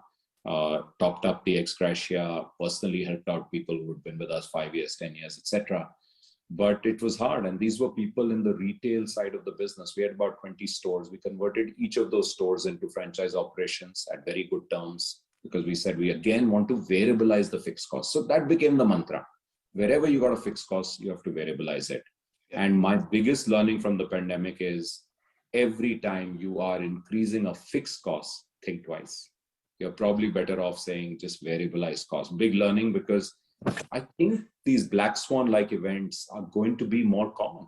I don't think we've seen the last of them. We'll see them in different natures, but I think we're going to see, black swan, gray swan, things you can't basically predict. So the only way you can be prepared is variabilize your cost structure. So I'll stop there. Yeah, that seems, I mean, it's a great point actually. Wherever you have you're thinking about a fixed cost, see whether you can variabilize it. That's a great point. So the other question I had was, over your years on building MMT, you've seen many of these. This is not the first big speed bump you hit, right? So how would you look at all these and, over a period of time, what do you think has been your big learning on, especially on building business that you've built? Yeah, we've had our share of speed bumps and there are battle scars, and I think that helps, Rohit. So, because the first time something like this happened was in 2001 when dot-com bust happened and 9/11 happened together. Almost the same time. Dot-com bust hit India by 2001, then 9/11 happened. 9/11 was very big for us because all our business then was NRIs in the US coming to India. And actually even SARS happened right after that. So I call it the triple whammy. Now, that time, I have to say for the next 2 to 3 years, it was actually existentialism crisis, at least two years clear. From 2001 to 2003, it was hand to mouth, completely bootstrapped, forget salaries, anything. We moved to this little mezzanine facility, which was, I think 8 foot high and about 12 foot in width and a long, narrow room in Conclave phase 1 at 11 rupees a square foot. So the cheapest real estate, I think, possible. But you do everything you can. And a lot of people left because they said, this is crazy. But a few good men stayed behind. We shrunk overnight. Over the weekend, we shrunk from 42 people to 24 people. And I'm glad we did. So we had a lightweight. But I think now in retrospect, the belief was we're onto something. And kuch theek chal raha hai, which is we were moving the most important metrics in the right direction week on week. And by the way, that's how we measure our business even today. We measure 6 to 7 p.m. on a Wednesday. We compare it with 6 to 7 p.m. on last Wednesday. We don't compare it with Tuesday and we don't compare it with, last month. Because in our business, that's important. The hour is important. The day of week is important. Of course, you make adjustments for any holidays and stuff like that. And then you're moving the right direction when our most important metric, which is conversion. You can have many facets of conversion, but fundamentally, it's how many people come to your website or your app and how many people convert. That's mota, but you can break it up into many facets. So that we measure today. Our second very important metric is cost of customer acquisition. We were measuring that from the beginning. We've got more sophisticated. And third is repeat, which at that point of time, because it was US, India, we didn't have too much repeat. These two metrics, Rohit, were moving in the right direction, albeit slowly. So then it became a matter of time that we can get these lines to cross. And all I needed was fuel enough to last the course. If I could last a year or 2 years, it seemed like. So I think that month on month, it kept giving us a little bit more belief that we are moving in the right direction and it'll be silly to hang up our boots. The other thought also was, I'd never done my own venture, but I'd done a very entrepreneurial venture called AMF Bowling from 95 to 99, which at the end of the day was not a success, but taught me a lot. Which is the bowling alleys. Exactly, AMF Bowling, the bowling alley business. And I brought that American company to India. It wasn't a success, tried very hard. But what it taught me was also a lot of street smarts. But I felt if I give up this time early, I won't have the guts to do it 1/3 time. And, age was still young. I was still early 30s. But it was more about like, listen, at how many times can you kind of fall? So I think that kept going on at the back of my mind. And I also have to really thank the couple of people, who stayed back, who became co-founders, who really supported the company from outside or from within. So Rajesh, who's now Group CEO and co-founder, he was there right along. Keyur and Sachin were there to support and take cuts. So I think you need at least 1 or 2 folks who you can actually, brainstorm with, but also vent with, and share your frustrations, but also share your belief and get some degree of validation. Some people do it alone, but I definitely believe that. So I think that really helped us. If you can survive an existentialism crisis, then I think somewhere at the back of your mind, you feel you'll be able to survive most of the others. So I think that was it. And then we've had other bumps, like you said, yes. We've had connective, airlines have been cut off and blah, blah, blah. Various things have happened along the way. But I think existentialism crises are the ones which give us all sleepless nights, but they teach us a lot. And if you can weather that storm, and my biggest learning is, always go a little further, don't give up too early, because I fundamentally believe a lot of good businesses have not seen light of day because someone gave up too early. You'll never get that chance again. Look at what's happening in India today. Just look at these businesses. So many of them, by the way, had almost said, it's over. Yeah. I know businesses who've come back from the dead. Now, if they're not hung in there, And they didn't know this will happen. In fact, when COVID came, they might have said, oh my God, this is terrible. And then suddenly after a few months, people realize, hey, hang on, this is good for the internet economy because that's the only thing that's working. So look at these businesses, and not only have they come back strong, they're going on to raise money, they're going on to IPO, etc. So, it's the biggest example of hanging in there. So, I think Rocky Balboa taught us many things, but this one about getting knocked down many times and rising up again is something all entrepreneurs should keep in mind. Yeah, absolutely. Well said. Lovely. So tell me, in your opinion, what's the new normal for the travel hospitality industry? What is that new normal going to look like? How you see consumer behavior change? Yeah, it's a great question because it's evolving so fast and it's different in different parts of the world. And I've had I'd say the benefit of traveling during the whole time. So I have traveled a lot. 3 or 4 international trips, but more than that, many domestic trips, some typical, which all of us have done now, which are the driving trips and then be in an isolated villa, safest undoubtedly, but have done the hotel bit. I fundamentally believe that it's quite safe to travel because during travel, the transit period is the safest. Simple reason, everyone's got their guard up. So everyone's got 2 layers. If you are more paranoid, you can have a 3rd layer and a shield. Sometime back, my parents had to travel to Bombay to meet my brother. And I said, listen, wear a shield, wear 2 masks, nothing gonna happen. And the next person also has 2 layers. So, by and large, you've got 4 layers between you and the next person. If we can't stop the virus through that, then anyway, we are, in trouble. Of course, we're all vaccinated now, and at least travelers are vaccinated. So I think that is what the norm is going to be, which is travel very carefully, definitely double vaccinate and travel. By the way, where I am right now, like you said, Switzerland, entry into restaurants now, indoor areas is being denied since this last Monday. If you're not either double vaccinated, and by a vaccine they accept out here, or you have not taken a rapid antigen test 3 days ago. So they're fundamentally doing that. If there's a big event, they're saying there's a rapid antigen test, wait 10 minutes, get your result, enter. So for big clubs and things like that, that's what's happening. Big events, everything's of course open air because of the best time. So I think we're going to see a lot more of that. So, those images that we saw in 2001 of SARS, and we saw ever since then, we would see a lot of our fellow travelers and fellow colleagues in Far East wear masks all the time. And we'd wonder what's the deal? And we think it's a pollution thing. Well, maybe they were onto something. So I think we're going to get used to that sight. We're going to see that sight across airports, across planes, across crowded areas. Then when you get into an open area, you're going to breathe. Yes, people will go back to hotels as they are already. They'll be more careful. Everyone will be double vaccinated in terms of staff. And I think the more responsible airlines and hotels will actually ask for that of their travelers and saying, okay, you don't want to get double vaccinated for some reason. We know that there are enough people who don't believe in it. Yeah. I'm not even going to the US, but even closer to home, there are people who don't believe in it. Then guess what? Give us a recent test and give us a test that we believe in. I think testing will become more cheaper, faster. The rapid test will have more kind of, I think, credibility. But you can't stop people. Like today, I'm happy to say that domestic travel is back 70%. And 25 countries have opened their doors to India.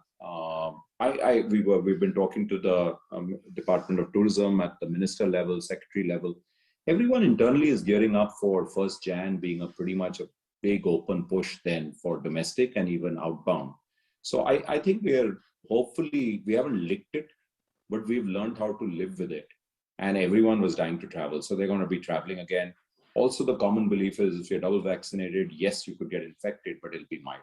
The more we see of that, like we're seeing today in most parts of India, except maybe Kerala and some parts of Maharashtra, is very reassuring.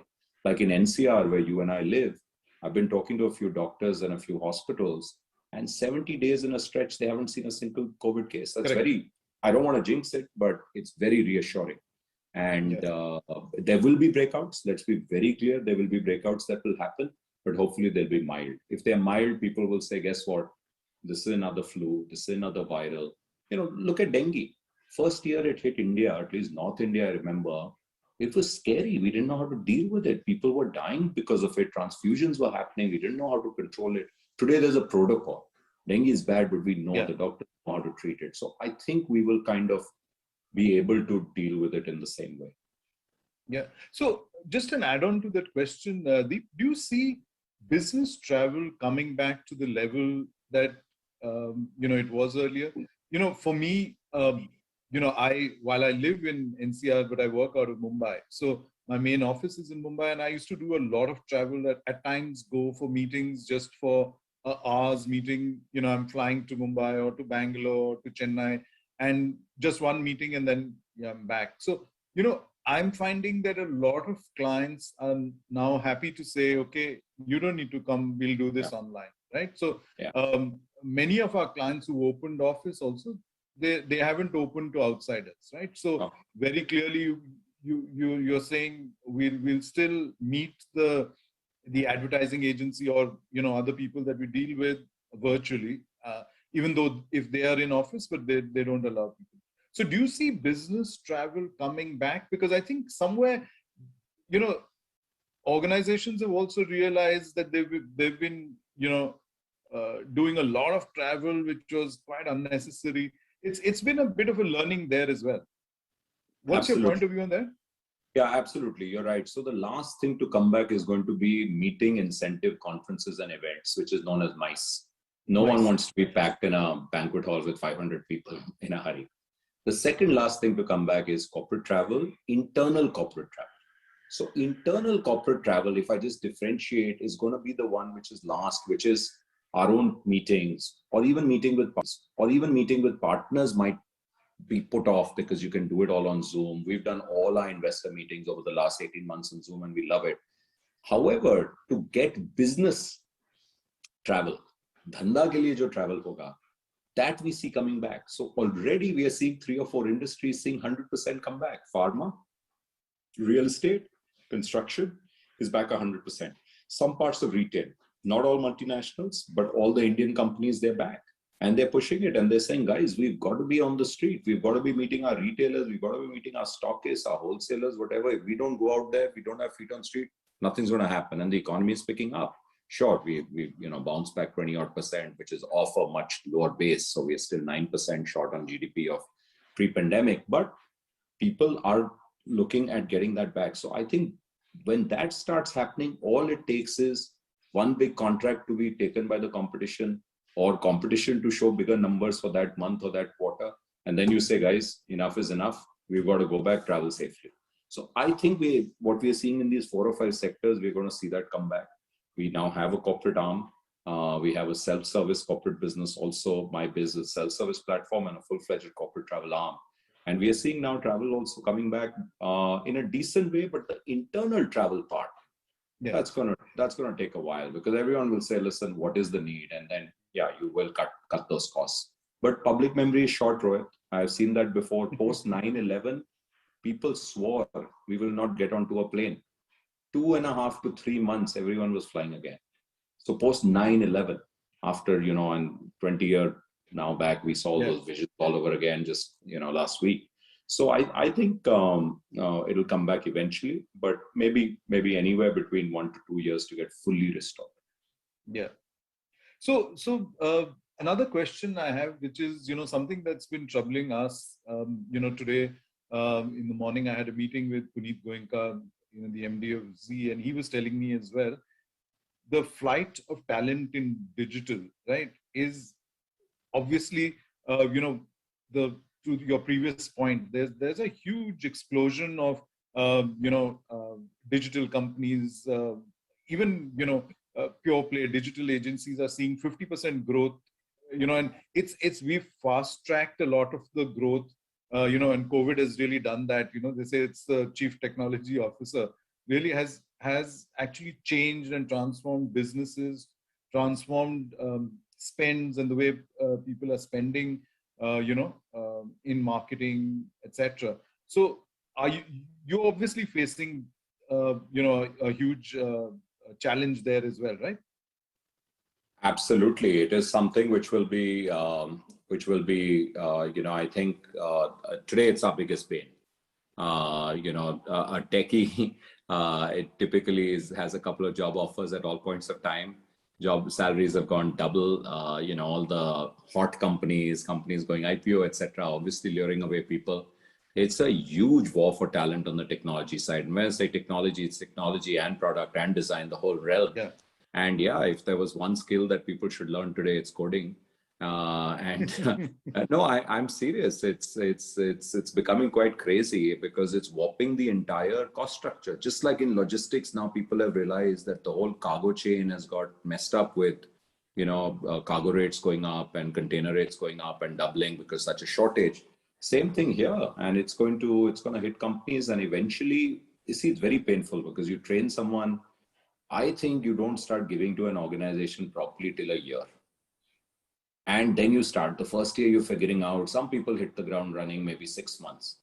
And if you're going to leave between 1 to 2 years, the amount of cost it is to the company is hard. And eventually it'll even hit people who have jumped, but the company gets hurt more. And it's tough, and it's the biggest bane for us too. Yeah. So Deep, my last question to you is COVID-26. And what is it that you're thinking in terms of business? Would you want to de-risk the business and look at diversification into, areas which could give you some leeway and some flex in, and you don't go down to 4% again, Is there some thought? I mean, you've set and a benchmark in, thinking, out of the box. So what are your thoughts there? Yeah, no, I just don't like the sound of COVID-19 at 26. So please don't say that, but maybe it'll be something else. Maybe it'll be something else. So yeah, it will be. And nothing should be as deadly as this for sure. So I think clearly that is the message. We've done some degree of small-time diversifications here and there. So through the pandemic, we, by the way, launched geographically. We diversified. We launched full-on in Middle East for all the GCC countries with an Arabic offering. So that's good because, geographical diversification is good. It's still travel. We have an ad tech platform, which is now, I guess, very similar in a sense to what Google and Facebook do. But there's no secret that the highest spend that happens in travel happens online is in travel. So we have all these customers coming in, 50 million customers, so many visits. Can we also kind of monetize the traffic in a smart way without making it jarring for them? Again, it's linked to traffic, but it's slightly different. We've done something in fintech. We have Trip Money.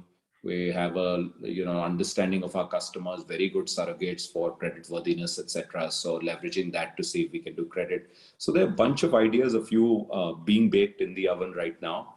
So yeah, every time, even through the pandemic, it was very tempting to do something entirely different. It's not easy because that meant huge investments, but it was a time to conserve cash. So, the one thing you have to make sure as custodians of the company's future is that, you're not going to run out of cash. So to go ahead, and today it's become so expensive to launch a new business online, you have to really think about a very large sum of money. So I think we're doing it in our own way. But yeah, there are big learnings for sure. Great. Thanks, Deep. Thank you so much. That was a really, really interesting session. Really appreciate you taking time out and doing this with us. So thank you so much. Thank you so much, Rohit. Lovely chatting, and best wishes to the Bengal Chamber of Commerce. Thank you. Thank you so much. Thank you very much, sirs.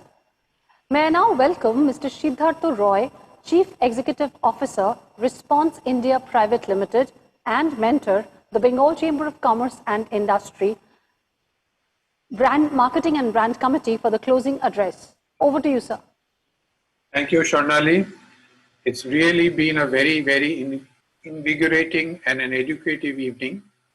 And why not? Because, suddenly we hit the speed bumps running at 100 miles an hour last year in March, and we didn't know what hit us. We spluttered and we stopped and we wondered what was happening. And why not in a country where we just heard this evening, where there are 23 languages, 1,800 plus dialects, different cross-cultural and cultural implications, and somebody whose moving into be a 1 trillion media consumption market by 2025. Life changed completely. Life suddenly from on the ground started moving online, and today we are more into an offline-online mix currently. Consumers evolve, consumers change, shopping habits have changed, but we are talking about the strategic transformations that businesses made. The strategic transformations were forced, as we learned this evening, because consumers changed. And the whole gambit of what type of consumer insights we needed changed. And therefore, technology helped us find newer consumer insights, newer consumer behaviors from which we learned as businesses and we evolved. Therefore, what we brought along and what we heard this evening, we brought along new consumer solutions. And any solution that we brought depended on the speed of decision and on the speed of implementation. Because if these two don't coexist, the consumer has moved on and we've missed the bus. So thank you so much, Mr. Sinha, Mr. Sashi Sinha, Mr. Abhijit Roy, Mr. Damodar Mal, Mr. Srinandan Sundaram, Mr. Sashi Sinha, and Mr. Deep Kalra. And thank you, Rohit, for bringing us all together this evening so that we could be here and listen to these very enlightening remarks and observations that happened. We must thank our presenting sponsor, Excite Industries, Berger Paints, who have powered this event, The Telegraph, who has so long and so well supported us throughout all our events, the JIS Group, who's our chief patron, our co-sponsors, Amul Macho, Bisc Farm Biscuits, Tata Steel Processing and Distribution Limited, our outdoor partners, Karokrit and Selwell, and of course, everyone who has been together, without whom this event would not have happened. And thanks to the Secretariat for driving it so well, bringing us all together and making it all happen. Thank you so much and good evening.